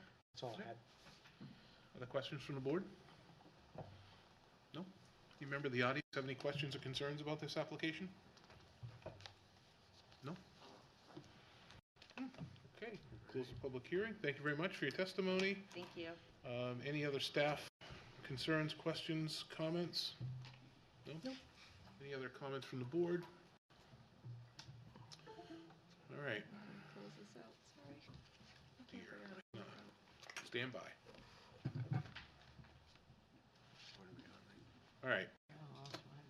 So in your staff report, using the data that we've got in our packet, the testimony we heard here tonight from the applicant as our findings of fact to make a decision, we have, geez, where are we headed here? First one is 5, is that right? No, we're at 8.2. We did the findings of fact, so we need architectural design review approval. Okay, 8.2 in your packet is to grant architectural design review approval for the full-service restaurant with an outdoor seating area, an attached retail space, and associated site improvements subject to the following conditions to enhance the environment and improve conformance with section 2.5 landscape and site treatment of the architectural review guidelines. And that's outlined in point number A there for low-growing evergreens. Would someone like to make a motion to grant architectural design review as outlined? So moved. Second. Motion has been made and seconded. Any discussion? All those in favor? Aye. Opposed? That motion carries. 8.3 is to grant the waiver request below for the listed sections of the site plan regulations, and those are outlined in A through F. Would someone like to make a motion to grant the waiver request as outlined? So moved. Second. Motion's been made and seconded. Any discussion? All those in favor? Aye. Opposed? That motion carries. 8.4 is to grant the site plan approval for a full-service restaurant with an outdoor seating area and attached retail space and associated site improvements subject to the following precedent and subsequent conditions, and those are outlined in precedent condition A, 1 through J, 2 and 3, and subsequent conditions A, 1 through 10. Did you have any Yeah, I wanted language? to add provide truck turning templates for just the restaurant building, parking lot and entrances, so that if the other project is delayed, we know fire and trash have access. Okay. And work with the engineering division, see if it's possible to provide some sort of temporary sidewalk condition, at least from that north-south connector back over toward the building and the bus stop area. Temporary sidewalk provision for the north-south connector? Yeah, so it's not up there, that you had that kind of alleyway between the parking that came down to where the 2B building, from that point all the way over to toward the roadway where the bus stop is, in between Market Basket. If they don't want to do it permanent because that lot may change, great, but if there's a way to do a temporary condition that's acceptable to engineering, that would just have that continuity and safety. Teresa? I have a question. How much time are we really talking about between when we do the temporary and when they might? If I'm understanding them, it could be imminent because they're in negotiations. Right. It could lag a year or more. Who knows? I mean, we've seen how this development has progressed in pieces, so that's why I'm saying maybe it's like asphalt berm or a temporary sidewalk, maybe even, something like that, just so that there is something there for the connectivity in the short term, but it's easy enough to remove and is cheap enough to build. I always think in developments like this, you want to be cost conscious to the developer. So I just ask the city, if you're going to have that conversation, that it seems silly to spend money if it's not going to have to rip it up within a year. Right, well, that's why I say to the satisfaction of the engineer, and they can work with them, I'm not going to stipulate they have to do it, but that's kind of that discussion in the background to consider if it's possible. Comfortable with that? In the truck turning template for the restaurant? And the entrances, because right now it shows them using that southern lot that the temporary pond will now restrict movement through, so they've got to show it into that building and through that parking lot. Okay. Not comfortable with that? So, yep. love to know how you're phrasing that thing about the temporary. I just saw it come in the words. Well, it's, I just want to give flexibility. it's problematic because work with engineering division to provide, if possible, a temporary sidewalk provision for the north-south connector to the bus stop. The problem is, I mean, who decides if it's possible? Well, So that's what I was gonna say. I'm struggling with this. Let me ask, Peter, do you feel from an engineering standpoint that that sidewalk adds value at this time? It would. But, I feel it's a It would, but. but how long is it gonna be in use? Right. So, I mean, can we, I mean, anything's possible. You know, at what would cost? you feel comfortable if they just did it as a hard packed gravel surface that would be at least walkable by someone? And if the applicant would be willing to do at least that, because that allows that flexibility for it to be moved with, because they're gonna build the sidewalk panel anyways. Mhm. So maybe it's gravel. If our transportation engineer is okay with it, then I don't know if we can ask the applicant if that's acceptable. to I know them that as an to option. be accessible, it has to be a certain slope and it has to be Yeah. paved. No, it does not have to be paved. Under ADA, it has to be a traversable, which if they do a hard packed gravel, that can, under a temporary condition, meet ADA guidance. Okay. It's kind of a little vague. We use it a lot in temporary traffic control situations for temporary conditions. All right, I'm so, sensing some trepidation about adding that language into the approval or denial. yeah. Is there a time, I don't want to say it, but a timing thing, if we approve the plan, well, no, forget it. I was going to say, if it doesn't get built at the same time, Well, then they'd have to put it in. Can we do it so we don't put it in, but we've been very clear with the applicant that if it looks like it's gonna be longer, just to be sensitive to it? I mean, I don't know that it really helps us, but. That's what I'm saying is a timing issue where we say, look, you don't have to put it in right away till the completion of the restaurant. And once the restaurant's completed, if you don't have a tenant lined up at that point, then you got to put a sidewalk in So you're saying it has to be at the time of CO? at the time of CO. Is that problematic? Where's Lori? Back right, Back left. back Is she left. paying any attention? No, she's disgusted. So a temporary sidewalk provision at the time of CO? That's, I don't know. I'm I trying don't to know. understand if that's appropriate, because it could Or we take take it out altogether. 6-9 months to build, a year, I don't know. Or take it out and let, If the board really feels it's problematic, Yeah. I can relent on that option. I'm also in agreement with you in regards the burden on the developer. all right, so for are you okay with taking it out? issues. So turning template for Turning that piece template of for it will be fire added to the precedent, subsequent conditions. Yep. Okay, so again, And I'll keep looking to Lori to go fast on getting the next one On built. eight- How's that? 8.4 is to grant site plan approval as outlined with the precedent and subsequent conditions that we've outlined with the inclusion of the one we added for Jeff. Would someone like to make a motion to grant site plan approval as outlined? So moved. Motion has been made and seconded. Any further discussion? All those in favor? Aye. Opposed? That motion carries. You're all set. Good luck. All right, what's next? Yeah, I can. Okay, next, we have Dundee Investment Associates LLC and Raising Cane's request approval for a site plan and architectural design review, a conditional use permit for reduced number of stacking spaces in a drive-through lane, and certain waivers from the site plan regulations, including the bypass lane requirement for a new 3,404 square foot drive-through restaurant at 287 Loudon Road in the Gateway Performance District. All right, let's get a staff update on this if we could.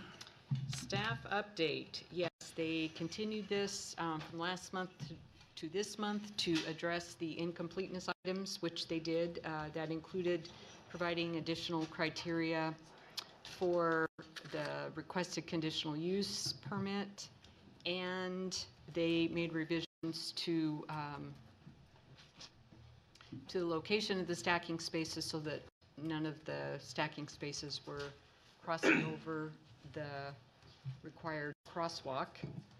And then they also provided a more detailed explanation of the bypass lane waiver request, wherein they are not requesting a waiver for the entire bypass lane, just a portion of it. And I'm sure that they will explain further the portion that they are providing and then the portion that they are not providing. Staff is in support of both of those requests with the additional information that they provided. And the staff report goes into quite some detail about the sewer capacity issue and the options provided to the developer, and those have been reviewed with the developer as well. Okay, and I see in our staff report that we've got some determination of completeness pieces that are highlighted in black under section 2.5. Have those been satisfied? Yes. Okay, that's what you said at the Yes. beginning. I just Yep. wanted to So confirm that. we're good to determine it complete, provided you approve the waivers, and staff is in support of the waivers. Excellent. Mr. Sokol, welcome back to the table. Been a while since we've seen you. We do need a motion to determine it complete, though, and open the public hearing. Can I say hi to him first? Yes. Okay. Welcome back. Hello, Mr. Chairman. Nice to see you this evening. So we do have a determination of completeness component in this. Staff has determined the application is complete and set the public hearing for tonight. Would someone like to make a motion to find the application complete, not a development of regional impact, and open the public hearing? So moved. Second. Motion's been made and seconded. All those in favor? Aye. Opposed? That motion carries. We are open. Again, welcome to the table. If you guys could state names for the record. For the record, my name is John Sokol. I'm here from Hinckley Allen on behalf of Raising Cane's, and with me is Michelle Robinson of Robinson Design and Matt Ashley of Bowler Engineering. I'm just going to give a brief overview, then Michelle is going to let the board know what Raising Cane's is and how they operate, and Matt's going to give a brief site plan overview and really talk about the changes that were made since this was originally approved in 2017. But this is up on Loudon Road, right to the immediate west of Aldi's. And this was approved by the Planning Board. It's a 3-unit land condominium unit. It was approved by the board in 2017. Aldi's was Unit 1. This is Unit 2, and to the west of Raising Cane's, there is still a land unit to be developed. It was originally approved for a drive-through.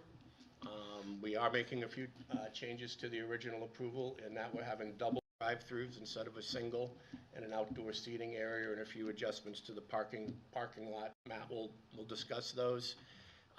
We have read the staff report. We are in support of all the proposed conditions. We did see the piece on sewer capacity. We've had a chance to digest that a little bit. We are confident we'll be able to work that out with engineering, so we're good to go there. Okay, so again, that's a big one. That was on my broken iPad. I had that starred and highlighted because that's a non-starter in a lot of cases. We were a little surprised to see that on Friday afternoon. Boy, we're not. I mean, it's a problem, and it's going to be a problem for anybody that's doing any developments up on the Loudon Road corridor that going forward, that there's just no capacity. In a sense there, with some cooperation from city engineering, we do have all these actual sewer usage for the last 12 calendar months, and they're using much less than was allocated to them. Perfect. And we've also looked at Raising Cane's actual usage in other facilities throughout the country, and it's less than what is projected. So- But yes, we're confident we'll be able to deal with that. Before we go through the whole process, if we get to the end and we say, this is all contingent on engineering approving your sewer connection prior to a CO, you're good with that? We are good. On the record? Okay. All right, tell us about the project. Tell us about Raising Cane's, because it's new to a lot of people in the area. Go ahead. Okay, so Raising Cane's is a fast casual dining drive-through establishment. We do have interior seating, although about 70% of our sales are through the drive-through. We have a very focused menu. We have One Love, which is chicken fingers, and the entire menu has 5 items: chicken fingers, coleslaw, Texas toast, French fries, and Cane's sauce. So when you arrive at our drive-through or arrive at our counter, we know exactly what you're going to order. We're just not sure how many. There are a little more than 800 locations nationwide, and this has the potential to be our second location in New Hampshire. Great. 70% of your business is drive-through. Yes, but because of our focused menu, the transaction time is very Gonna be quick, yeah. very quick. Pounding it out. Yep, and then the way our building is designed, it's actually, there's cameras and windows that allow the staff to see what's going on, both at the drive-through and also out in the seating area. And so as people come into the store or get into the line, there's a call out interior to the staff, and they know to start ramping up more chicken. Great. Well, tell us a little bit about the project, if you could. I'm sorry, what was your name again? Matthew Ashley with Fuller. Tell us about the project. Just recapping a little bit, it's a proposed Raising Cane's quick serve restaurant, 3,400 square foot building with an outdoor patio space out front. Here, circling on the screen. Little delay, sorry. The site has been previously approved for a quick serve restaurant with drive-through, and one of the differences that we have here is it was a single drive-through lane initially proposed, but with the modification of Raising Cane's coming in here, we are proposing a dual drive-through lane. So cars will have the option to come in here, come up to 2 order points, and then after that order point during non-peak hours, they'll combine to a single lane and come right down and pick up their food at the pickup window. So this outside lane here during non-peak hours will be open for a full bypass, and then likewise there is an existing drive aisle here that will be open as a bypass. So it's really just this little portion right here. If you decide that, oh, I don't want chicken fingers, but I still came to Raising Cane's, you can jump right out here. You can get some coleslaw instead. Get some coleslaw, Texas toast, build yourself a sandwich. So during peak hours, what actually happens is the order boards are shut down here, and crew members are strategically located throughout the drive-through. So that's what these little access aisles here in between the drive-through lanes are for. So they shut off the order boards, and they take all their ordering off of iPads, and then they have runners that will actually run the food out from here to your car in either lane. So in order to control traffic, they utilize both of these lanes here during those peak hours. So what that really does is they can manage traffic really well, because instead of being stuck to a single order point, they can pull people up, they can push people forward. They can say, hey, can you go sit in one of those mobile order spots there? We'll take your food there. So they can control the stacking to be within fully in the drive-through. So that was an in-depth kind of look at how the operations of the drive-through work, but kind of for the larger development, they'll be largely staying within the previously footprint here with some few modifications to Aldi's. The site was previously approved through the ZBA for a parking variance due to how much the Raising Cane's drive-through usage at 70% previously mentioned is used here, and that was approved. But we are adding a couple more spots throughout here. Highlighting one here, and one here. Utilities are all proposed, are already stubbed largely to around our parcel, so we won't have to really navigate too far out from this little box that you see here. And everything's consistent impervious-wise and utility usage from what was previously approved. So we do have the ability just to connect right into those. And I think that was largely it. Site access, sorry. Site access, no new site access proposed. Around the whole building as well, there is an existing drive aisle that is recorded as an easement and cannot be blocked through anything, so that will always be open for people to navigate around the site and out of the drive-through. And then site access will be used through this dual full access driveway here. And then there's another one down by Aldi's to come in. And then there is a third entrance off of Old Loudon, kind of back here, just off of our screen. But that's a high overview for you guys. Any questions, happy to answer. Is there a landscape plan there is. What sheet or what page is it on? It's towards the end. It should be. It's the end where it belongs. Or don't tell our landscape department I that. know it. It's terrible to say. I'm sorry. Here we go. What? L101. 101? Yep. So I will say that Raising Cane's takes a lot of pride in their landscaping. Okay. And we don't, a lot of companies will tell us that, oh, we just do the minimum, but we don't. We actually grade each of the stores on the quality of the landscaping to make sure that it's not only beautiful on day one, but that it stays beautiful. Nice. So they offer a pretty robust landscape package every season, even throughout Concord winters. There'll be some type of color around the site, so something will always be popping out. Love the red twigs. I guess as any good chicken restaurant is it Louisiana based? Yes, it was founded in Louisiana. Okay. Okay, questions from the board? Jeff? You have one. So you're making that new cut through the parking lot. Why is it really needed if you have an entrance, signalized entrance right there that brings them right into the drive-through? Yep, so you're referring to this right here? Yep. Yep, so that was in coordination with the other condo, with Aldi's in controlling traffic. So this just allows people to not go up through, they do come in this entrance over here, not to congest the Aldi's area. They can just come straight through and then provide access right across from the drive-through. That was one of the concerns, not concerns they had, just something that they asked we could do for them, and we said, yeah, that's not a problem. So you're anticipating the traffic's entering that way? Does it need to be two-way then? I'm just looking at how much you've got happening in that one location where people are coming around from Aldi's. And I'm just wondering, can we somehow maybe reduce that congestion a little bit? Because I'm thinking if these people come out of your drive-through, they can go around if they want to go back out that way or this way. I can understand maybe the trade into the drive-through, but do we need this other one here? Yeah, I think it's a good question.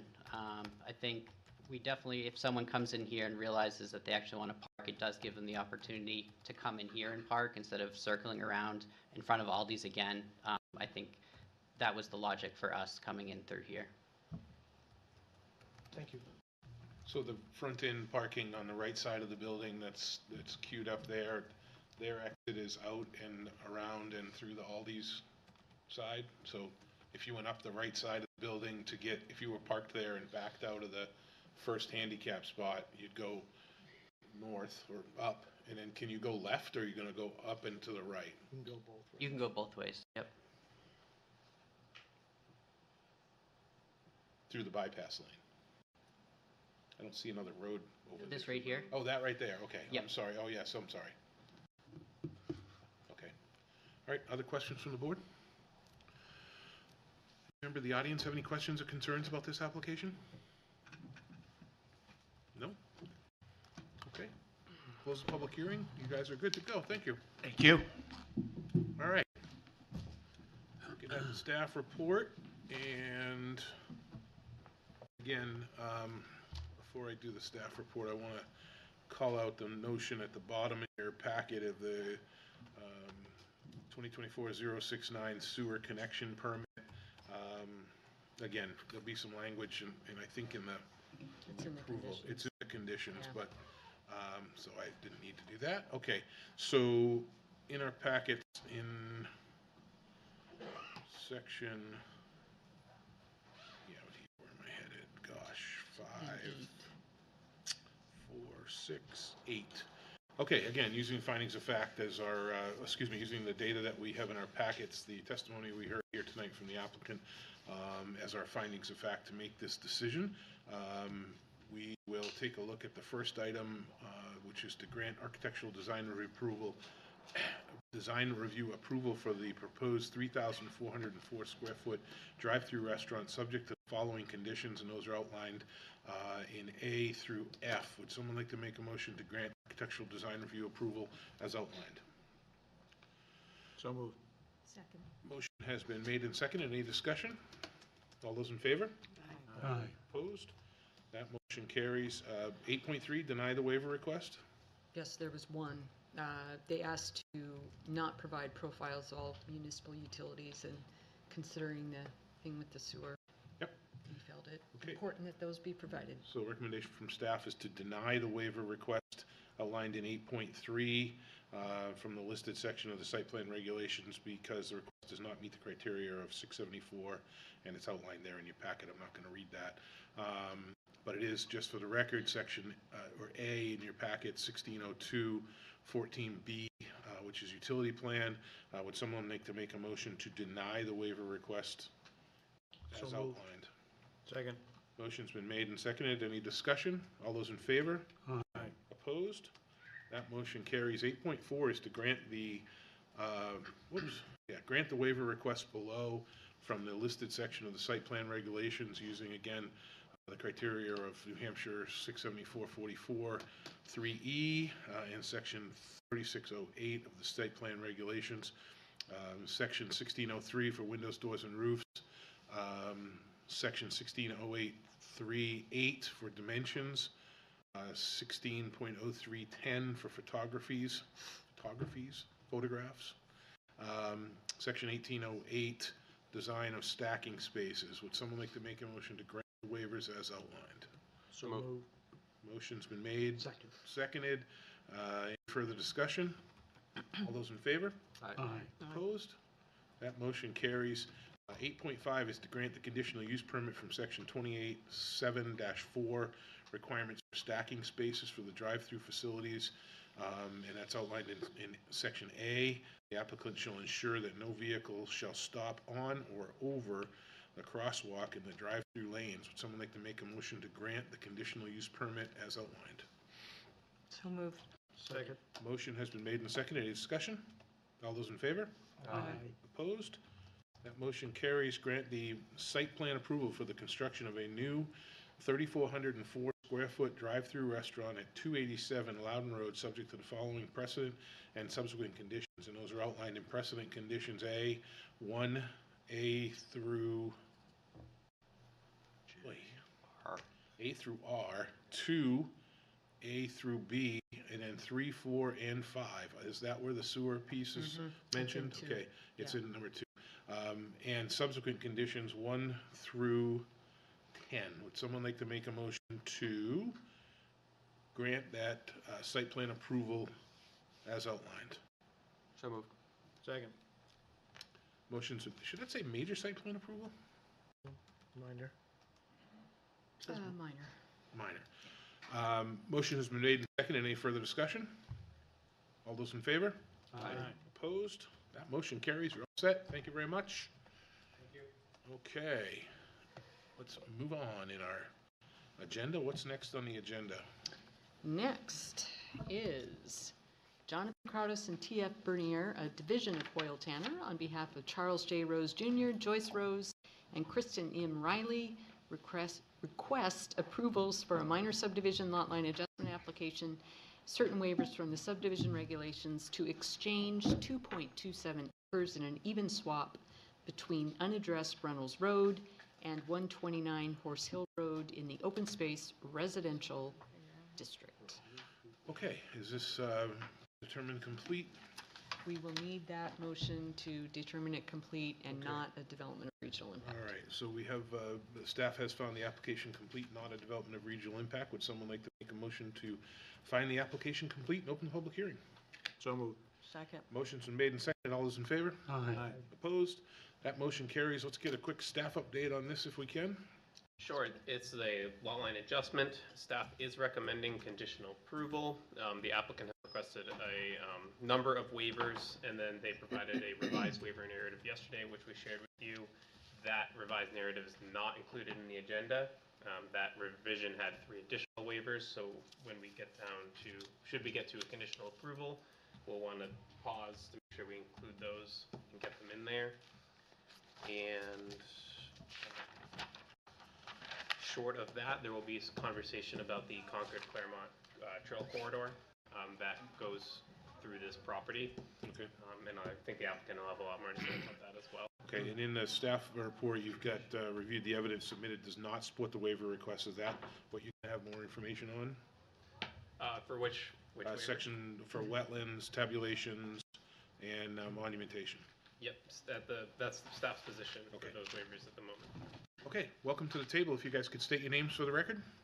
Hi, Tim Bernier, Toil Tanner. Tim Blagden with the Friends of the Concord Lake Sunapee Rail Trail. All right, welcome to the table. Tell us a little bit about this project. Sure. So, is it possible to get some other pictures? Plug it in somewhere.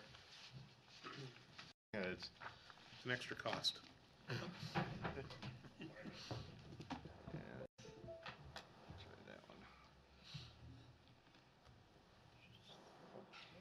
Just the folder down at the bottom there, Tim, at the bottom bar. You see it next to the.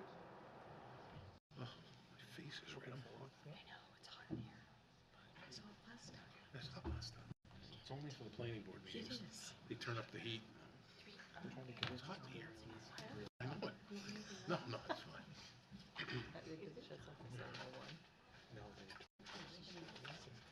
Are these revised? These have been revised for the comments, address the comments, but you kind of can put it together, so it's a lot easier to see now. You can kind of see the whole thing. So this is a lot line adjustment. Thought it was a pretty simple project. We're going to transfer. Tim, can you close up that tools on the left-hand side? See if this, not right down where it says all tools. Yep. And to the right, just see if it expands that a little bit, and then. Yeah, we'll start here. So, what it is Kristen Riley owns a piece of, this thing is a little touchy. There should be a green laser pointer over there if you need it. Yeah, It's right there if you just push the button. We'll do that. So Kristen owns a piece of land right in here that runs down all the way to Horse Hill Road, and then runs all the way back and comes up. She has a house here in garage. This piece. Then the Roses own a piece of land that comes down 179 acres more or less. Comes down here, goes down just shy of Runnels Road, has an easement connection on Runnels Road. Comes back and comes up over here.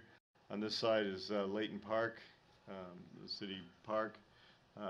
This is Horse Hill Road here, which keeps going around and comes down over here. So this would be Horse Hill Road.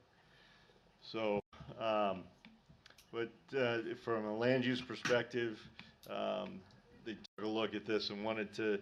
There's bigger plans. This is a part of something that Tim with the Friends of the Rail Trail program has been working on this for a year or more, and this is just kind of a part in a bigger puzzle.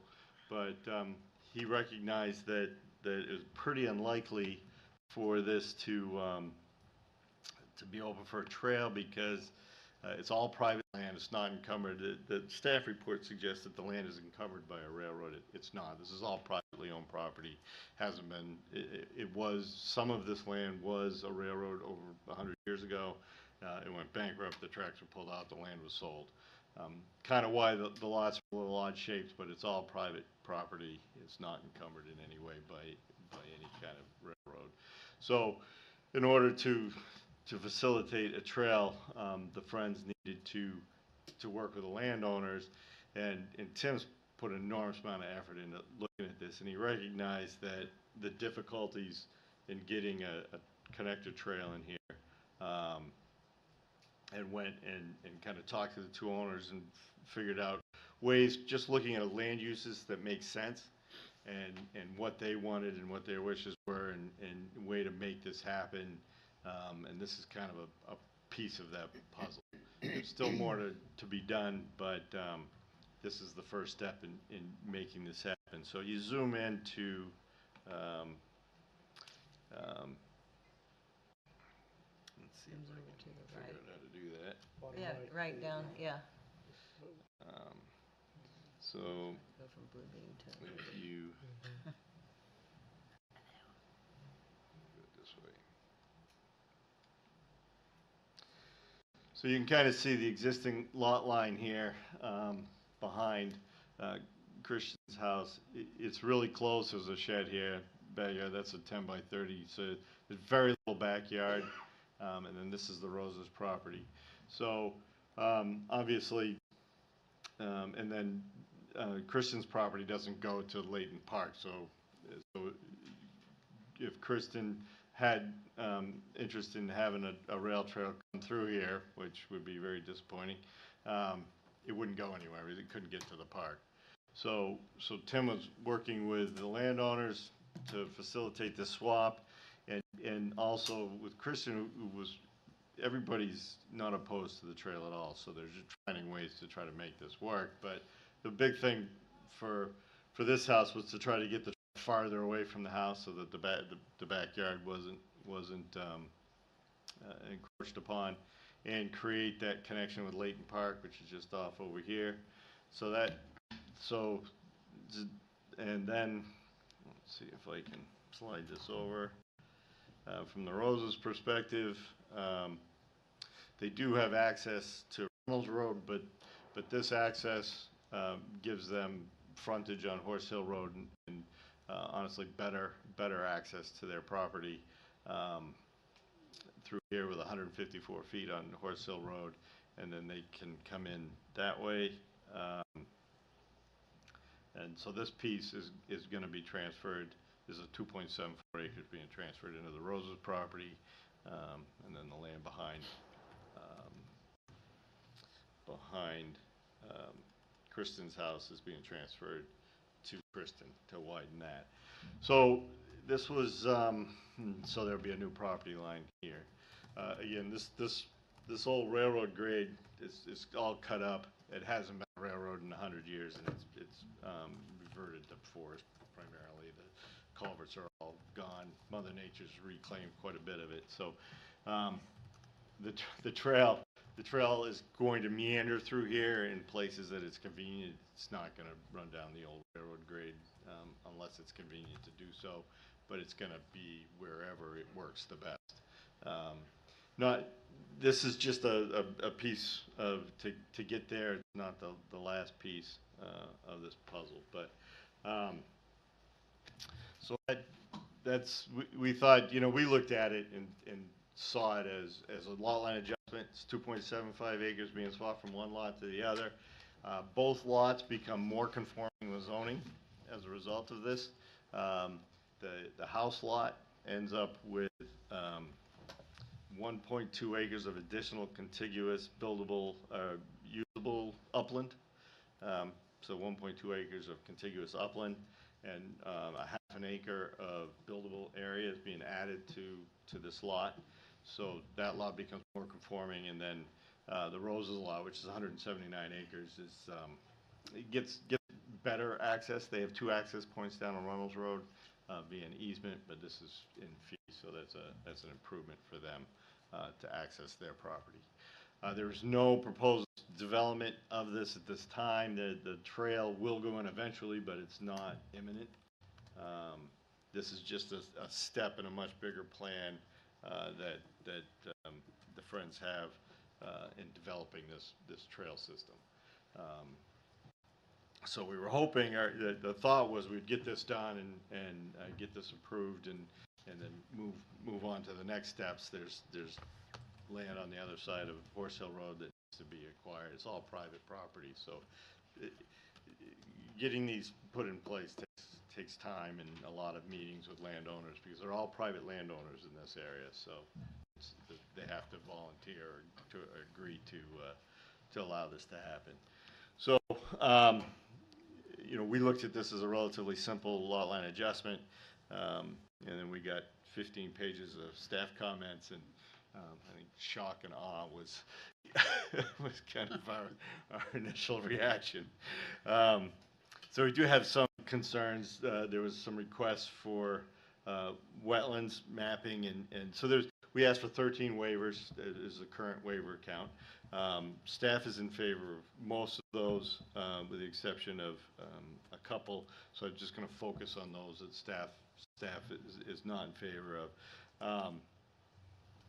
And kind of go through our feelings about it. one of the one that they weren't in favor was tabulations. We've added the tabulations. It was a partial waiver, so we've added that table onto the plan, so that one's fine. The wetlands one. So obviously, it's 183 acres. Mapping wetlands on 183 acres for a lot line adjustment is ridiculously expensive. So I think the staff is all right with not mapping all wetlands on the 179 acre parcel. But we even mapping them on the 4 acre parcel and around the residence, it's going to cost, you have to have a wetland scientist go out and map it, and then you got to have a survey crew go out and locate them. You're talking about thousands of dollars. And it's not going to change anything. The house is becoming more conforming with zoning. It gets bigger yard, bigger usable area, more contiguous upland. And the wetlands are kind of off to the side, not in the area where the lot line changed, where the additional land's going in. So it really doesn't change anything with the house. There's no proposed construction as part of this. We understand that this is going to facilitate a trail at some point, but at that point, they'll come in with conditional use permits for wetlands crossings and buffered impacts at that time, when they have a much better idea of where that trail's going to go and where those wetland impacts are. And Tim can kind of expand on that as well. He's doing that right now in other areas of town. So we really don't. It's a lot of money it's going to amount to nothing, because we're not proposing any construction as part of the lot line adjustment. Can I reinforce that? Sure. Well, just Leave it. You can leave it right there. It'll pick you up good. right, sorry. So I just want to reinforce that no construction is being done by any of the parties here, and we're trying to keep costs on the private landowners as low as possible to just get this lot line through. And once that happens, both parties have agreed in principle to grant an easement for the trail at the same time as they do the lot line adjustment. And at that point, then the Friends of the Concord Lake Sunapee Rail Trail can take on the expense of designing where the trail will go, and mapping out wetlands and going through all of that as expense as part of trail design. And if either of the private landowners have any future plans, they can take on expense at that time. But in this case, it's the trail group, us, that is asking for this lot line to be done. Yeah, Tim coordinated all this for over a long period of time. I don't know if any of you have ever been involved in establishing trails, snowmobile trails and things where you work with private landowners, but it takes a while. It takes some effort, and you've got to really spend some time, and Tim does it a lot. They saw me here in April. Right. What about the waiver request for monumentation? So monumentation, we're fine with them, with the exception there was a requirement that we monument the corners that are already monumented with monuments that are not right on the corner. We can't do that. That is unethical by surveying standards to set duplicate monuments, so we would ask that you don't make us do something that's unethical. It's also a misdemeanor, punishable by a year in jail if you destroy a monument or you remove a boundary monument, so we can't take those out. And it doesn't. You don't want to have a monument and put another one right next to it and then walk away and let the owners go, oh, we got choices. So surveyors have decided that that's an unethical thing to do. So we're fine with putting all the other monuments in, but we clearly show where these monuments are relative to the actual corners with details on the plans that are going to be recorded, and so we'd like to. We can't really set new corners as asked where we already have monuments defined in the location of those corners. So that's the issue with monuments. The conditions of approval Obviously, so if we don't need to do the wetlands, then we can't show wetland buffers because we don't have them on the plan.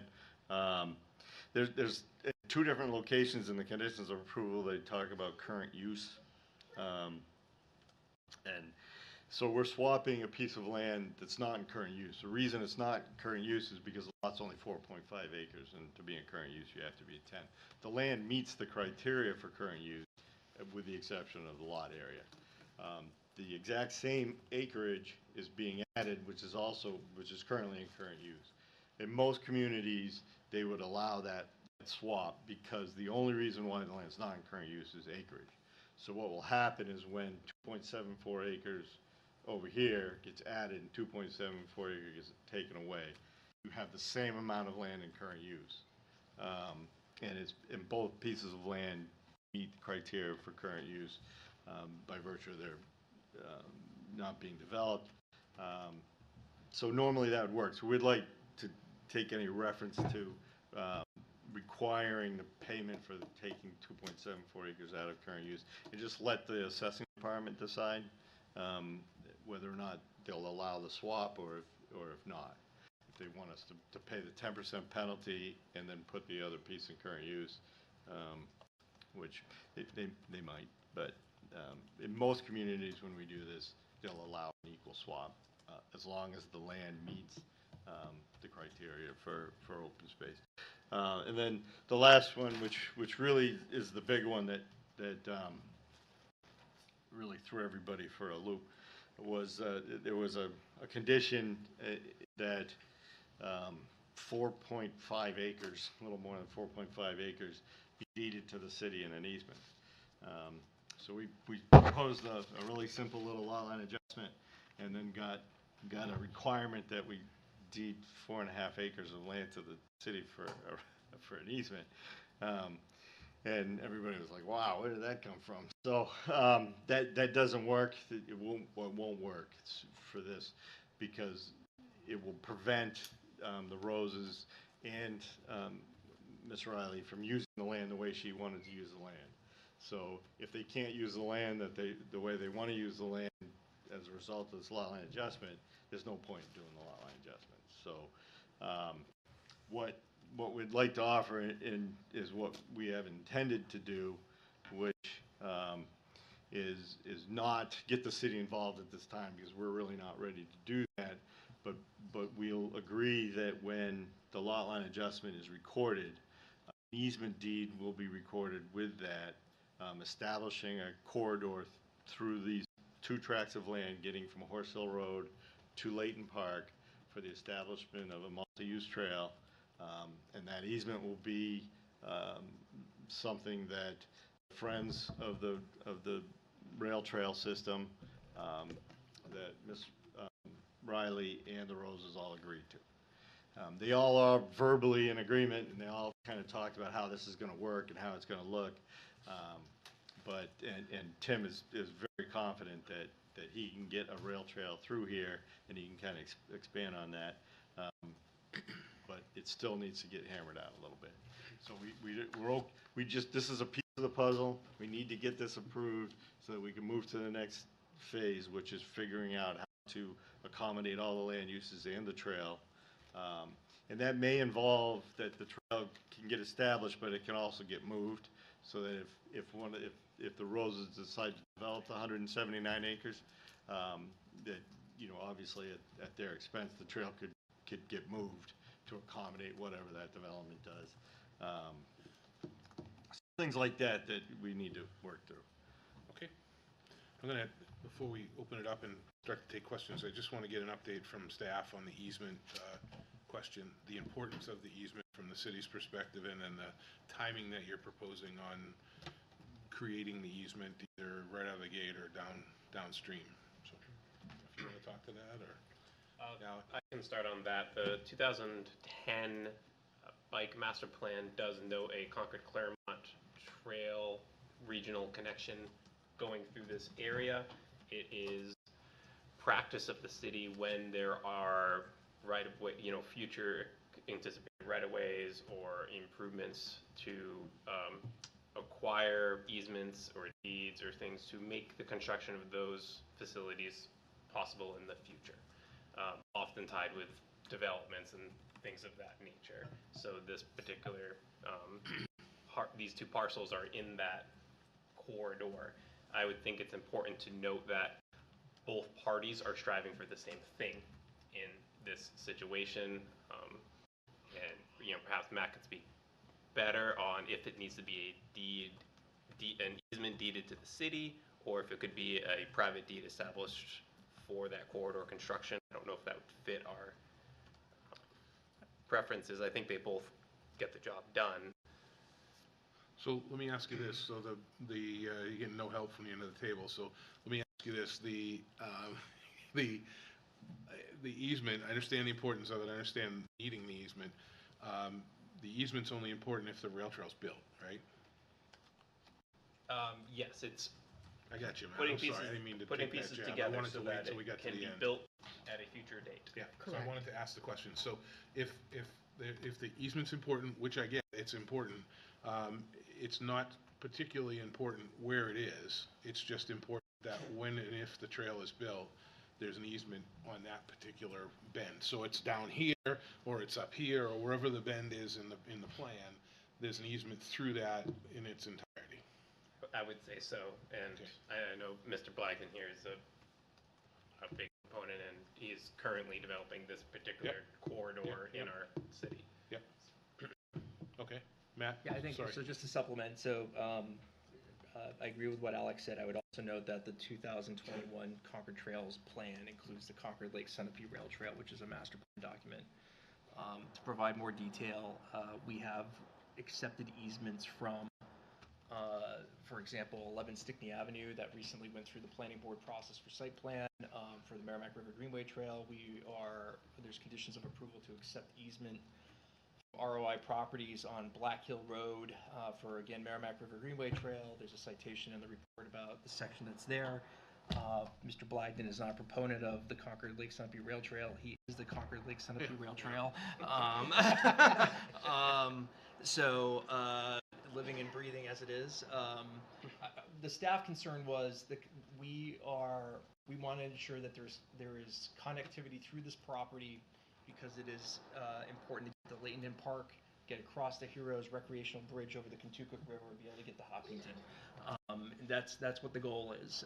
So if Mr. Blagden and the parties can identify a location on the property that is acceptable for the three of them, and I'm sure that will probably be acceptable to the city staff, and if that can be established on the plat before it's recorded, and an easement put in place before it's recorded, I think that would be acceptable to us. Question for the applicant, if I may? Yes, sir. Are you intending to hold the easement? Is the city intending to hold the easement joint? So, I'm going to jump up that one first, and then Tim can. So, the Friends of the Concord Lake Centipede Rail Trail, we are a 501c3 nonprofit. We do have a board. It is true that I do a lot of the grunt work and landowner relations. We've recorded at the Merrimack County Registry of Deeds 24 easements covering 24 parcels, and then we have another 9 parcels that are ours through license agreements. 7 of those are City of Concord owned, and 2 of those are State of New Hampshire owned. So this is what we do for a practice, is finding a way to get to yes with landowners. So let me just ask a clarifying question. So licensed owned is a joint? No, licenses, it's city property, and the city has And said. they license it to you? And they've given us a For license that 100 the years or city can whatever. revoke at any time, Okay. and we can build and maintain a rail trail. That's why Okay. you guys love us, because we do everything. And that's a preferred way to do it, I imagine? It's on city property, yes. Governments grant licenses, so that it's just a different legal document, but it effectuates the same thing, that gives them the right to go through city property with the So, license. and he's going to mention my next question, which is it's city property, or it's a different story than if it's private property, is that right? Or different process? It's critical that the city be willing to accept a gift of the rail trail and not try to do a taking of private property by demanding an easement. That will upset our effort to build this rail trail, not just in Concord, but all the way to Newbury. Yeah, no, I Okay, get if it. people smell eminent domain, it's game, set, match, I should go do other things. So second question on that is if you, and I don't know the property at all, but if you look at the property, are there adequate areas where the grade that used to be the rail bed is conducive to a rail trail without major disruption of the existing topography, or?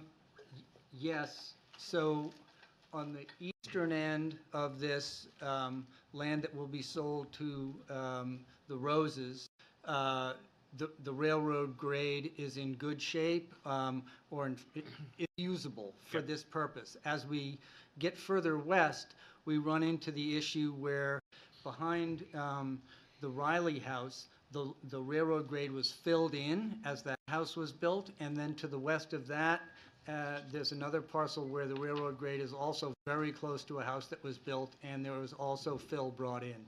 So the railroad grade isn't suitable there, so being able to shift slightly south, we pick up favorable terrain and achieve a buildable space, privacy for the two landowners, and a connection to Leighton Park. Perfect. And we have this. We can make this work with the space that we have available. We do not need 60 feet. Okay, so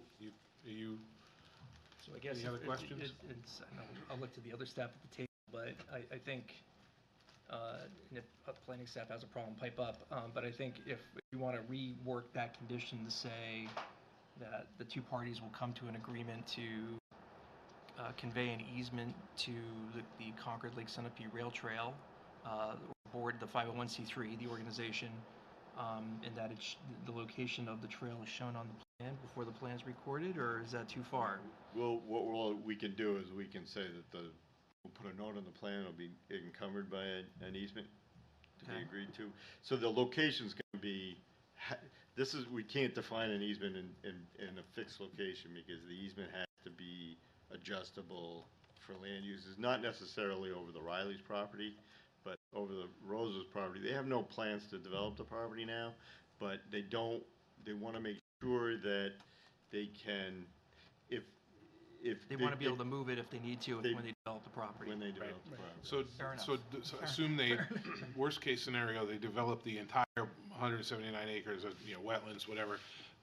They have good access from Runnels Road. They don't need to cross the rail trail. Is that right? No, they will you would need 2 points of access, most likely, to develop this, but they could develop it just from coming in this way. That would be the easiest way, would be to come in off Horse Hill right down this trail. So what we had talked with Tim about, and maybe Tim, Just, if the rail trail, if the portion of the land that is sold to the Roses, if they're using that for access and the trail is to the north edge of that,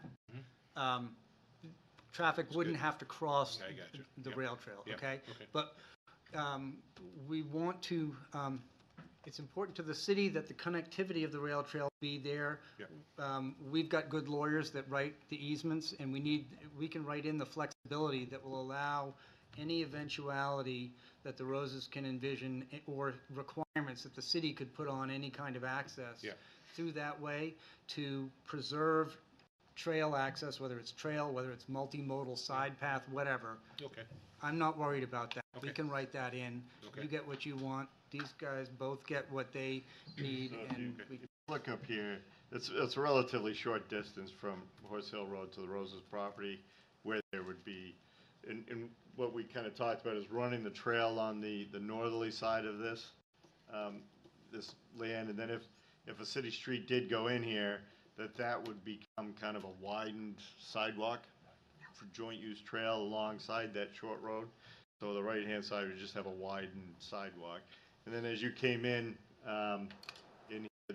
obviously the development road would come into the property relatively quickly, and the rail trail would just keep going. So for a short distance, it would be a sidewalk. Okay. Is kind of how we envisioned it. Okay. Let me ask the board for questions before we open it up to the public. Questions from the board? Dina? So the properties that are being swapped, the trail is only on those, in that, I like a spaghetti line of property that's being swapped? Nothing is going into the 178 acres that the Roses own? Correct? Well, yes, I mean, So, yeah, further, I can slide this over a little bit for you. So if you go down, so this looks like railroad, but it's not. We just happen to hold a constant width. And in here, the terrain is such that the trail will meander through here, to avoid, to accommodate the grade and things. But we've walked this a couple of times and are pretty comfortable that once we get past this brook here, that we can get a good trail through here. But it's not gonna be a railroad where it's dead straight and you can go 100 miles an hour on a snowmobile machine. It's gonna meander to take advantage of grade and other features. Is that your thought too, Tim? meander a little bit, yes, but there's favorable terrain in here to be able to build the type of experience you would expect on a bicycle greenway. So it's as flat as it could be, and yeah, so this section here to the left is currently owned by the Roses.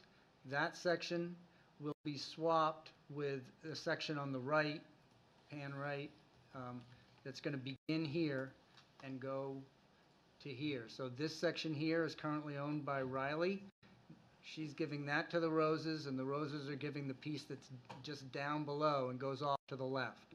So they're the same size, and the trail would be essentially on the northern side of the railroad right-of-way. It'll cross this culvert and then get away from the brook and then dive down to the southern side and be as far away as possible from this home, and there's another home over here, and be far away from that, and then come down onto the City of Concord Leighton and Park land.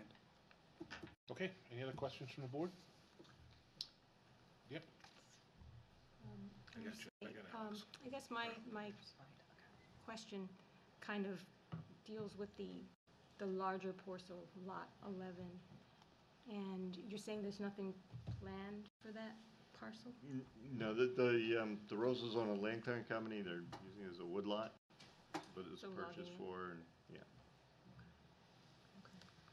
Okay. Alan? Thank you. I have, through a lot of the trail conversation, crafted a potential additional precedent condition. I just want to make sure it kind of works for all parties of this verbiage. If there was a precedent condition that a private easement deed to the Concord Lake Sunny Rail Trail establishing a corridor for the use of a multi-use trail shall be established and noted on the final plan. That's right. We're sold. All right, so there's potential language for that if the board chooses to go that route. I also had a question, Tim, you mentioned the waiver for monumentation, and your request that was to set an iron pin on Horse Hill Road, which typically on streets, I didn't see that shown. Typically on right-of-ways, we want the granite bounds. Yeah, we've changed it. We put Okay. a granite bound. It won't survive, but there's a bound there now that's been completely trashed because people drive there and mow there. And only showing the vicinity, because then you mentioned monumentation, and I want to bring it up because I want to make sure proposed precedent condition V, or AV, is the monumentation, and this was a comment that came from our city surveyor, where he identified that your shown lot lines don't line up with the bounds, and so that comment to set new bounds, and he was the one that flagged that, so I don't know quite how to proceed where our city surveyor is saying, hey, this seems odd, they should set bounds if that's the property owner. So here's the problem. Well, he should know that if you think about it, you set two bounds that are 4 feet apart, you're going to confuse people, and it is unethical. It is in our ethics that we won't. Yeah, but there's do got that. to be a way to fix that. If it's wrong, There or is. somebody moved it 100 years ago, There is. there's You got have to to be a way take to the fix it. bounds. You have to take the bounds out. Yeah. In order to do that, you have to get written permission from all 4 landowners. It's just it can be done, but it's kind of outside the scope of this. It seems like an excessive expense for what it's about. I'm uncomfortable approving a plan that our surveyor says that this needs to be fixed. And that's, I'm just telling you right out of the gate up front, that's, I hate to have the added expense, but I want to know, and we've had it come up and bite us in the past where we've approved plans and in The East corners Concord are in particular. monumented. Yeah. The monuments just aren't right on the corner. It happens all the time. If you look at plans, there's details for the lot corners all the time. Okay. And so we have details where the corner is relative to the monument. Problem is, we can't take that monument out. Right. And Paul has Without set approval. another one right next to it. Without approval. Without getting everybody involved, getting Approval. Yeah, getting approval to remove it. Okay. And you know, I mean, you're, DOT does it all the time, where DOT doesn't necessarily put their right-of-way bounds right on property corners. A lot of times they're purposely offset so they don't set a precedent of the property line. okay. So it's not something, I've seen this before on Is it plans. a deal breaker or is it something that? Not for me, Okay. because they're showing the information that shows the tie to the bound that's there with all the bearings and distances, but I'm not the surveyor, obviously Paul is. But Right. I've seen this on numerous plans in my purview. Okay. All right. Okay, we're gonna send you guys back, and we're gonna look for some public comments and public testimony. When you come up, if you can, actually, Tim, can you grab that sign-in sheet and put it on the table behind you there on your way down, so people can sign in and not sit in the chair and make us look at them? Okay, somebody like to come on up? Come on up, sir.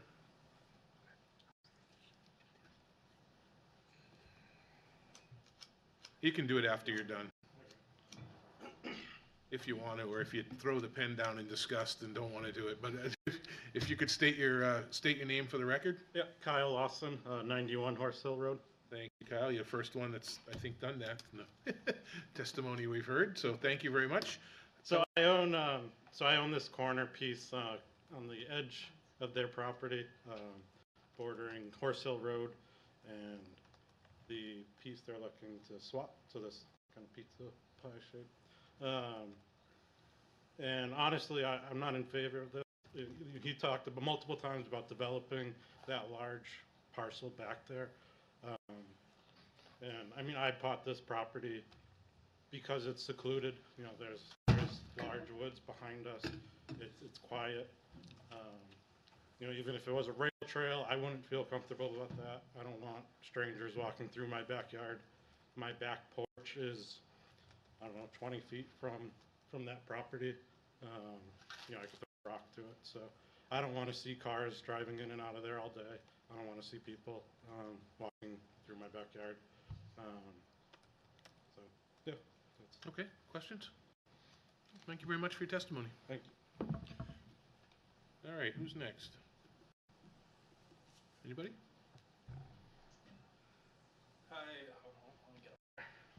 Nick Domenici, live at 80 Runnels Road. My property butts that large parcel. And I think a lot of my neighbors and the people on Runnels Road know that I think this whole swap is really just to get the roses into that property to develop. I'm not saying that's true. They're going to do it next year or 2 years from now. And again, that's their own property. I'm not going to sit here and say they can't develop their property. You know, would I like to see it? No. Obviously, behind my house, that's 179 acres. My property abuts that. It's nice for us to go out there. We walk. It's wooded. There's no houses back there. It's part of like the feel of that area, the rural district. So the fear is that's going to be developed. Again, I'm not going to sit up here and say like I'm going to say no to that development. It's his property. He can do what he wants with the city's approval.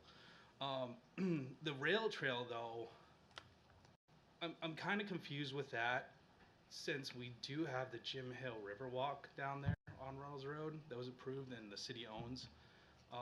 Like a collaboration with the rail trail and the city to develop that walking trail to make it more of like a rail trail or whatever.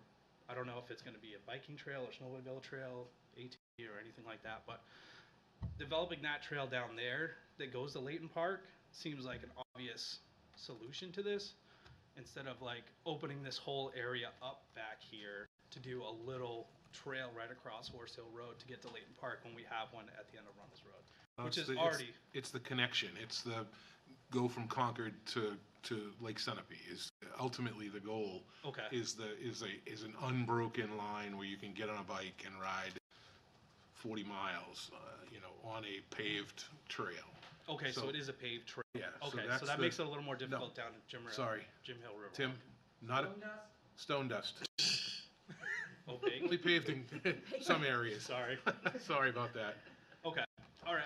I was just a little confused with that, with Jim Hill Riverwalk being right down there. And again, I don't want to yell over and have you not come back up, Tim, but multimodal and biking and walking, Yes. snowmobiles, ATVs, cars, no. No to motorized wheeled vehicles, so please enjoy the trail, but don't bring your OHRV or your motorized dirt bike. Okay? Snowmobiling, we leave to the landowners as a separate question.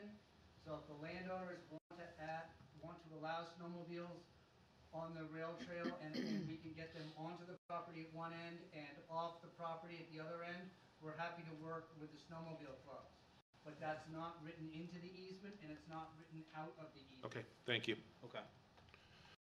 Thank you. So is this the beginning of the trail? No. Okay. No, it's one little piece in kind of the middle, if you will. I mean, Okay, so it's not connected though? Not yet, and it won't be, I don't think, built until there's a viable connection that you can go from point A to point B. And it's, So it seems like to me this is the starting point here? No, Okay, where's the connection coming through off the swap? It's, I don't know if it's on the rail trails website, but I think there's a map that shows you from point A to point B, or Alec can share it with you there. Chairman, it Yes. starts on Fisherville. Fisherville, Where yeah. there is a parking lot. Yeah, a little parking lot loops through. So Fisherville Road. So you And then the Merrimack shouldn't- River. Shouldn't expect there to be cars parked. Yeah, no, yeah. Yeah. Okay. Trying to get on it from there. And is the intent to connect the Merrimack River Greenway Trail with the Sunapee Rail Trail in the future? Yes. So, that's the reason we're doing them in Concord, as well as we develop and put, a quarter of a mile in, or put an easement in. Okay. Yep. Okay. Yeah, just some of my concerns. I appreciate the time. Valid concerns. Any questions? Oops. Yes, Dina. Question for the gentleman? No, kind of a question. Okay, no, thank you. Something I just heard Amanda say, that you didn't expect there would be cars parked behind Mr. Lawson's house? No. I mean, there's an intent for people to park at the Fisherville, entrance, that's where it starts. And so, they have parking lot accessibility there, and people get on their bikes and go down there. Now, what he was asking is this isn't the start of it. And we're like, no, the start of it's off of Fisherville Road with a parking lot where you would park your car and unload your bikes and then take your yeah, exactly. Hi there. If you could state your name for the record. So my name is Nancy Parker, and I live at 99 Horse Hill Road, and I am one of the Gravels. So my question to Tim, has other options been vetted rather than doing a right-of-way in order to preserve, like other members of that area has said, that land, so we don't have, as people coming in from both sides. I'm just asking to see if Tim, has that been vetted in a different way, so that there is not a right-of-way, so that there isn't a road going through there. Because there is an easement or an access point off of Runnels Road for that property also, for the Rose property. I'm not sure I understand the do you understand the question? Oh, come on up, Tim. Yeah, thanks. You can stay right there if you don't mind. So, hi, how are you? Good. So, yeah, it's a good question. So we're trying to get east-west connectivity through there. And we're, I forget whether it's 300 or 500 feet short. There's one lot to the west that's 139 Horse Hill Road. is to the west of Kristen Riley's property, and in order to reach Leighton Park, we need to get a connection, and the only piece of land that's there is the Roses. And fortunately, that also has good topography in this area, so it's a practical solution, and there isn't another route around. So this is, I'm sure you look at it all, you figure out the best and highest use and how you're gonna get from point A to point B. Right. Okay. Because this is all done through owner's approval. Am I Right, correct? right. So this is, yeah. So what we're doing is really simple. We thought that we would be able to put Humpty Dumpty back together again and convince 100 and something people in a row in New Hampshire that they all want the same thing. As you can imagine, that goes slowly. So we go where we're loved, and we challenge landowners to think about what does yes look like to you, and in this case, we've managed to draw two landowners together, and they see the benefit, the city sees the benefit of the trail, and so we think we have something that makes every piece of property in the neighborhood more valuable, because I don't know if you've been on the section at Fisherville Road, but that is in use every single day, no matter what the weather. And the other sections of trail that we've built in Hopkinton and Warner and Bradford also see heavy use. So, we know they're loved once they're on the ground. And since I'm here quickly with parking, we look for parking spaces as hard as we look for rail trail space. So know that it's always at the forefront. If you get parking wrong, you make enemies fast. We are really aware of that, very sensitive to it. How many pieces of Humpty Dumpty are missing between the start of this particular project and the end of the Fisherville Road angle of it? As far as how many parcels do you have to connect to get to this particular one? There are 3 pieces of property between Carter Hill Road and this Horse Hill Road parcel. The city of Concord owns 2 of those 3 and have added them to our license agreement, so there's 1 piece of private property. Okay. And I don't know that we'll ever get access to it, but I know which one you're talking about. you build where you can, Yeah. and when people have good experiences, you get access to more. Yeah, okay. Did that answer your question? That's question number 1. Question number 2. This one's not for you. Okay. You're excused. Thank you. Sorry. Thank you, Tim, for your answer. The next question is I think it's important to note, has the engineering department looked at, if you do open this up and you allow access to that parcel, have they looked at engineering studies as far as that road? Because if you go down that road and in any time, you basically do a Hail Mary coming out of any driveway. And I want to make sure that we understand that that is going to increase our costs as the city, that is going to need some upgrades if that decides to be. So I just want to put it out there because. Yeah, good question, but it's the cart before the horse at this point. It is, but I am going to say that just. You'll have several opportunities to We address will, but that, I just want to make sure this is opening up the Pandora's box, Yeah. as you may. It's not yet. Not opening it yet. It's just shuffling pieces around, and again, there's no plans to develop, so we can't say, Right. you're gonna develop this property, so you gotta put, you gotta put stoplights in, you gotta do this, you gotta do that, because there's none of that's on our radar yet. So it is a Pandora's box, potentially, but not for a couple of cycles still. Okay, that's it. Yep. That's Is what that okay? Thank you. Thank you very much. Anybody else? Yeah, come on up. Hello, Hi there. I'm Cindy Domenici. I live on Reynolds Road. And I just had a couple questions. Yep. And I don't know if you can answer it, I can. But when you say that you get into this trail on Fisherville Road, it's a very small parking lot.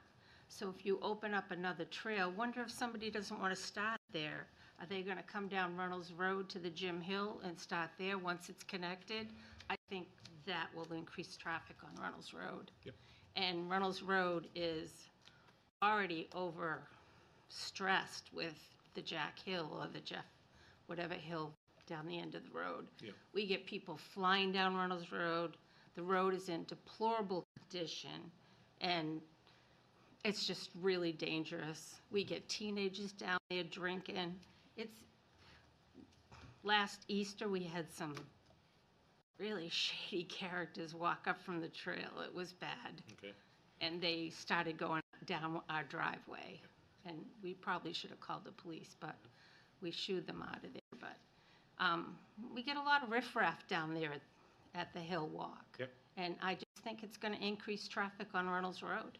And again, that as part of the, if there's a development that comes forward at that point, then that's where we address it and that's where we look at it. What we're looking at tonight is a lot line adjustment between the two properties with no plans to develop it at all. I mean, it's basically, there's nothing there that's saying. But if you approve it, then you start it. Well, not really. I mean, what, 179 acres across the street? I mean, if they wanted to develop it, they could be developing it now. I mean, there's no reason, there's no tool in our toolbox that prohibits them from developing the property. There's plenty of tools to make Runnels Road safe, to make crossing safe, to put all kinds of pieces and parts in place once we have a plan in front of us. So once a plan is brought forward by the rail trail to say this is what we're going to do, all of that stuff's going to come on the table. All of the notifications will be given, and then you'll be presented with the final plan and their ideas on how it's going to be safe and what's going to happen. I can't help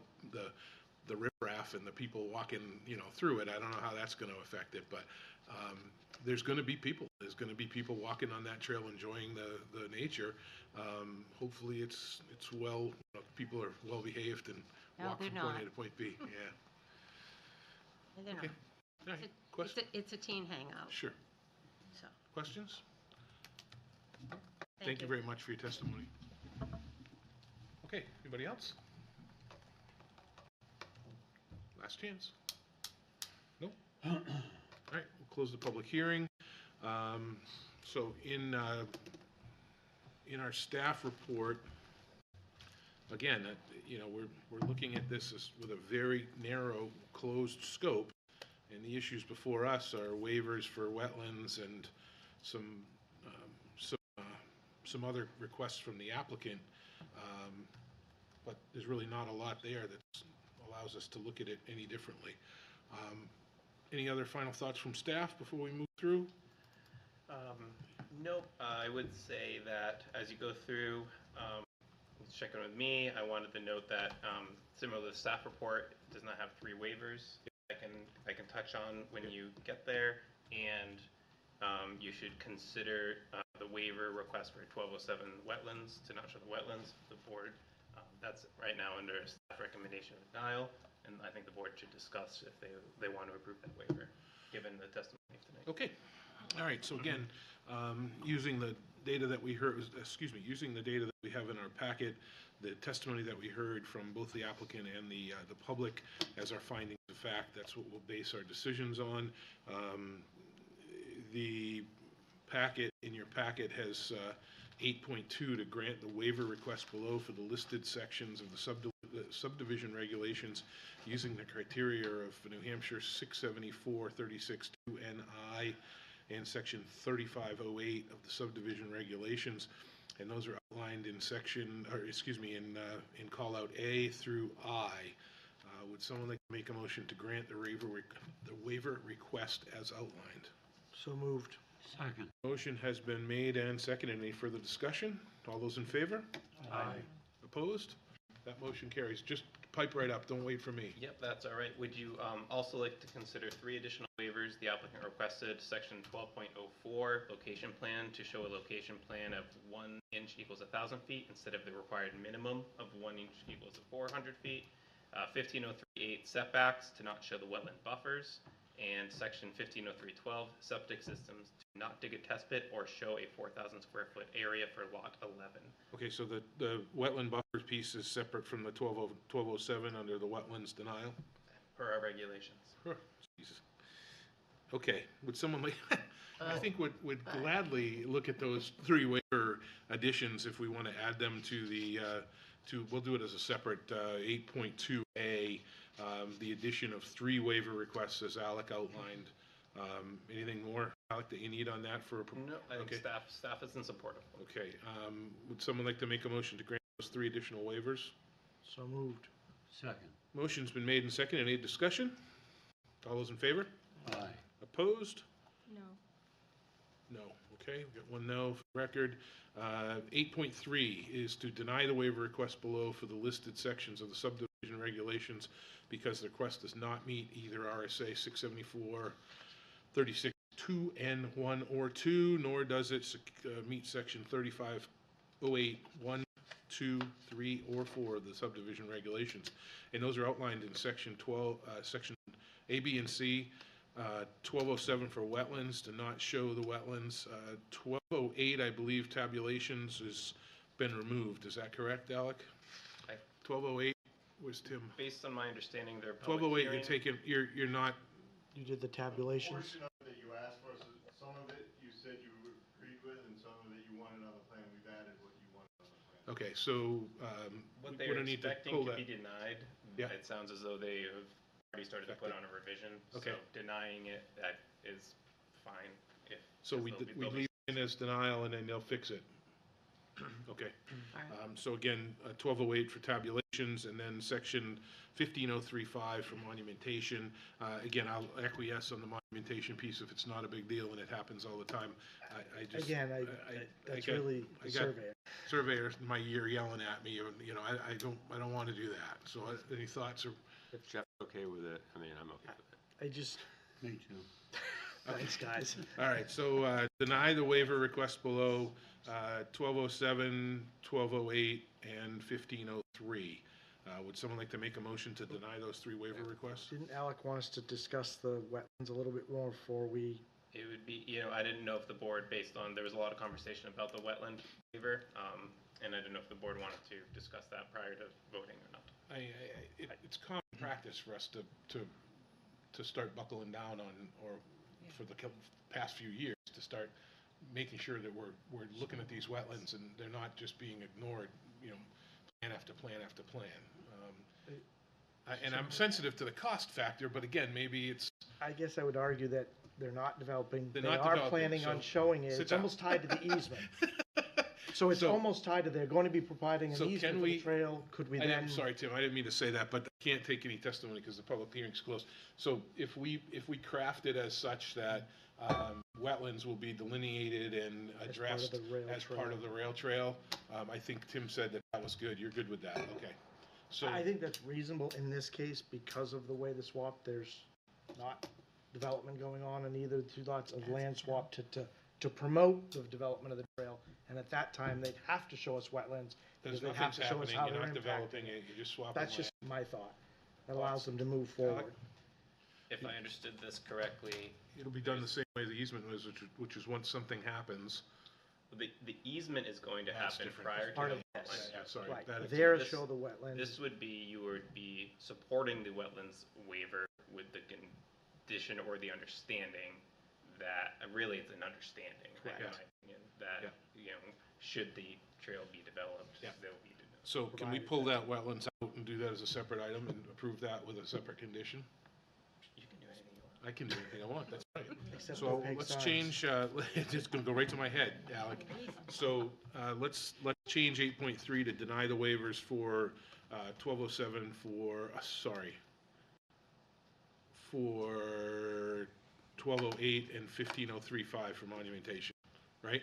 Is that right? Yep. That's correct. So I'm gonna make a motion that we deny those 2 waiver requests as outlined so eloquently. I can't make a second, so somebody's gotta do it. I got a motion and a second. Any further discussion? All those in favor? Opposed? Okay, and 8.3A, which is section 1207 for wetlands, we're going to approve that waiver under the condition that any development for the rail trail will take on the necessary requirement to delineate wetlands and the buffer. Sure, I stated it simply that with the understanding wetlands will be shown at the time of any development. Okay. he said it better, not the buffer, just the wetlands. Right, because we already talked about the buffers, a buffer's separate different, ordinance. yeah, buffer. okay. So 8.3, would someone like to make a motion to approve that waiver request as outlined? So moved. Second. Motion's been made and seconded. Any further discussion? All those in favor? Opposed? Motion carries. 8.4 is to grant the minor subdivision approval for the lot line adjustment to exchange 2.27 acres in an even land swap between unaddressed Reynolds Road, tax map 36Z11, and 129 Horse Hill Road, tax map 33Z32, as submitted, subject to the following precedent and subsequent conditions, and those are outlined mightily in precedent conditions 1A through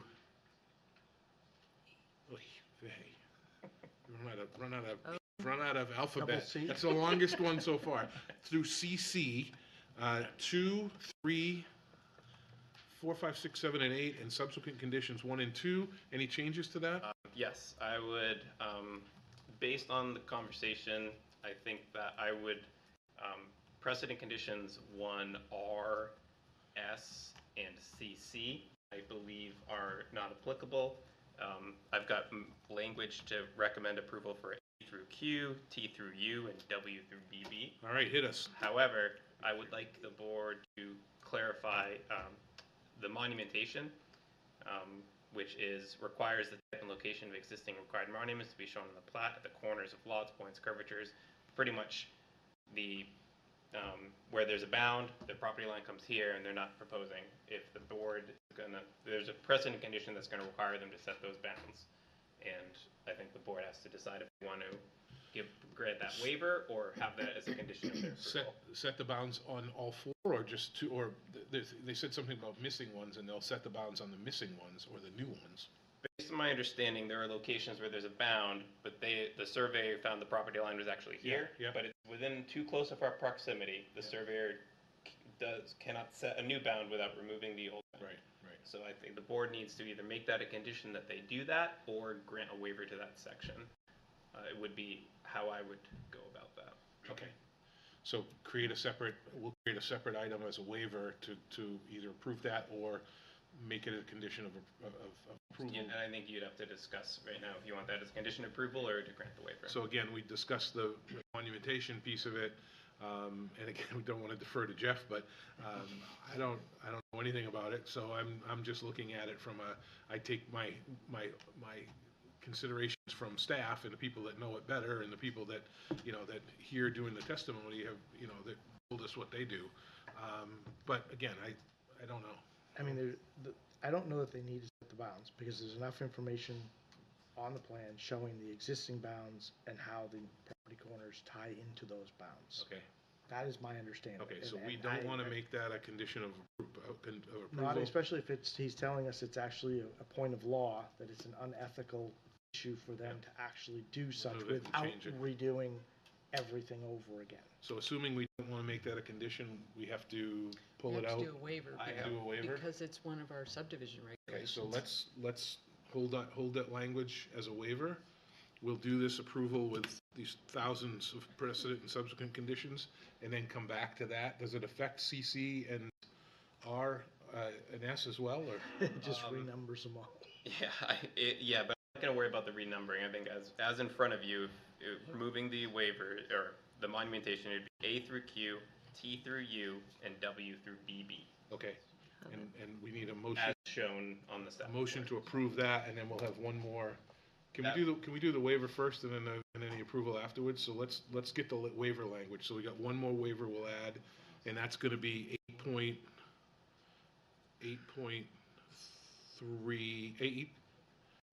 8.23, right?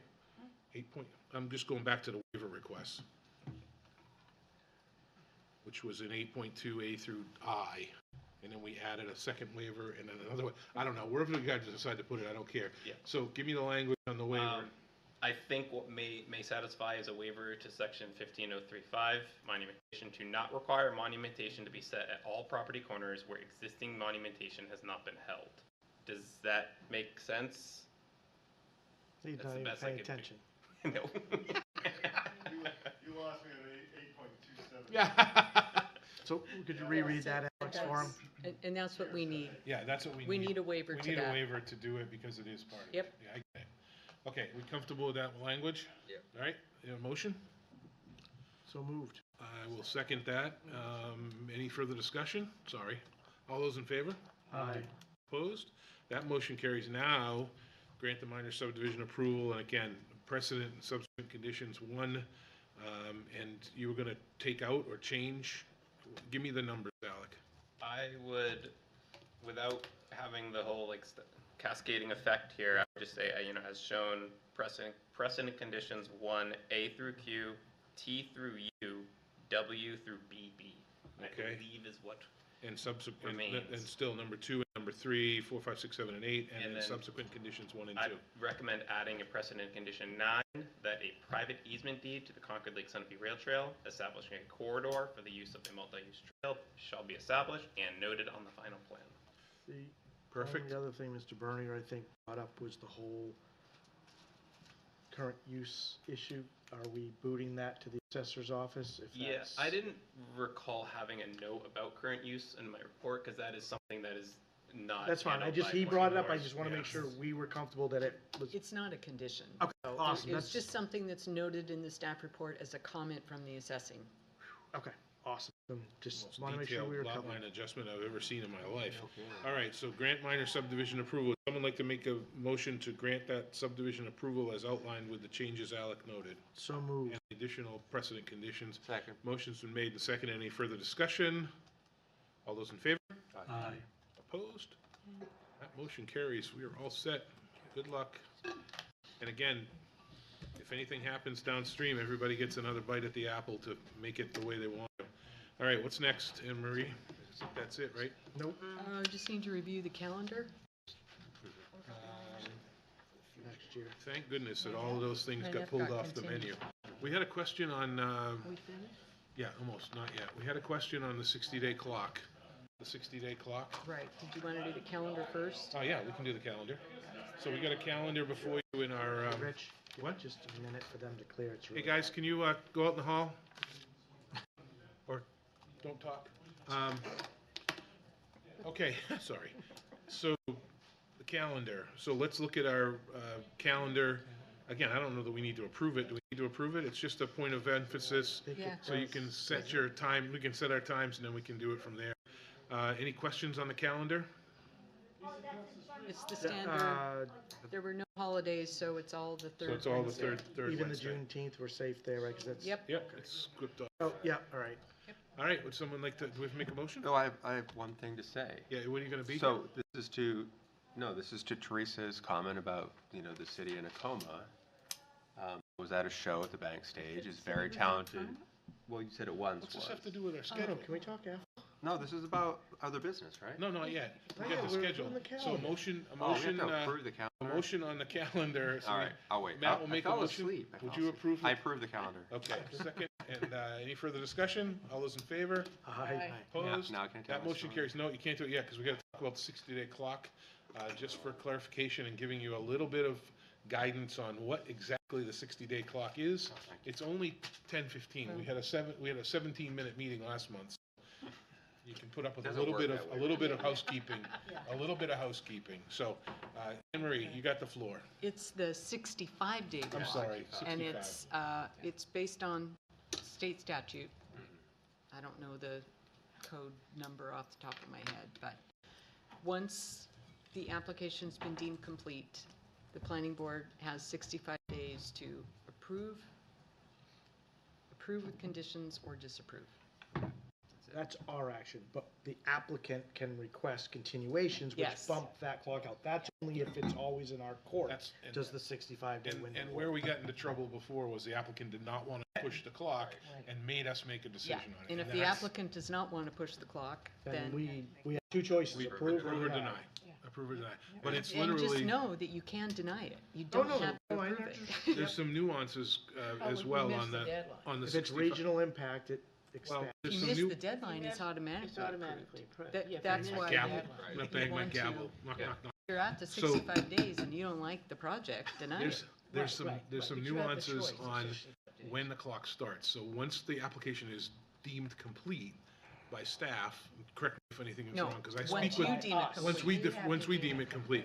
Once it's deemed complete, that starts the clock. So It all of the does. pre-work, all of the design review, all the comprehensive development plans, all of the ADR meeting, all of that stuff happens in the foreground to get a plan all the way to the finish line, just about where, when it comes to us, it's determined complete. So if we rush the determination of completeness and realize we don't have a complete application, there's all kinds of things missing, there's this, you know, shame on us, because we want to make sure, and that's why you see so much more work being done by staff, and the amounts of information, and you heard Tim Bernier say it before, my God, look at all the 12 pages, and, The you know, thing is, but they that's should right, have we're- always there's a new been doing sheriff it. in town, and this is the way it's going to be, we're dotting the i's and crossing the t's, making sure that when they come, there's nothing that they don't know about, everything is lined up. I was really happy to hear John Sokol say that they were very, they were going to build this thing, whether they could get a CO for the sewer permit or not. And I was, it's great. I mean, there's, again, because the city laid the groundwork,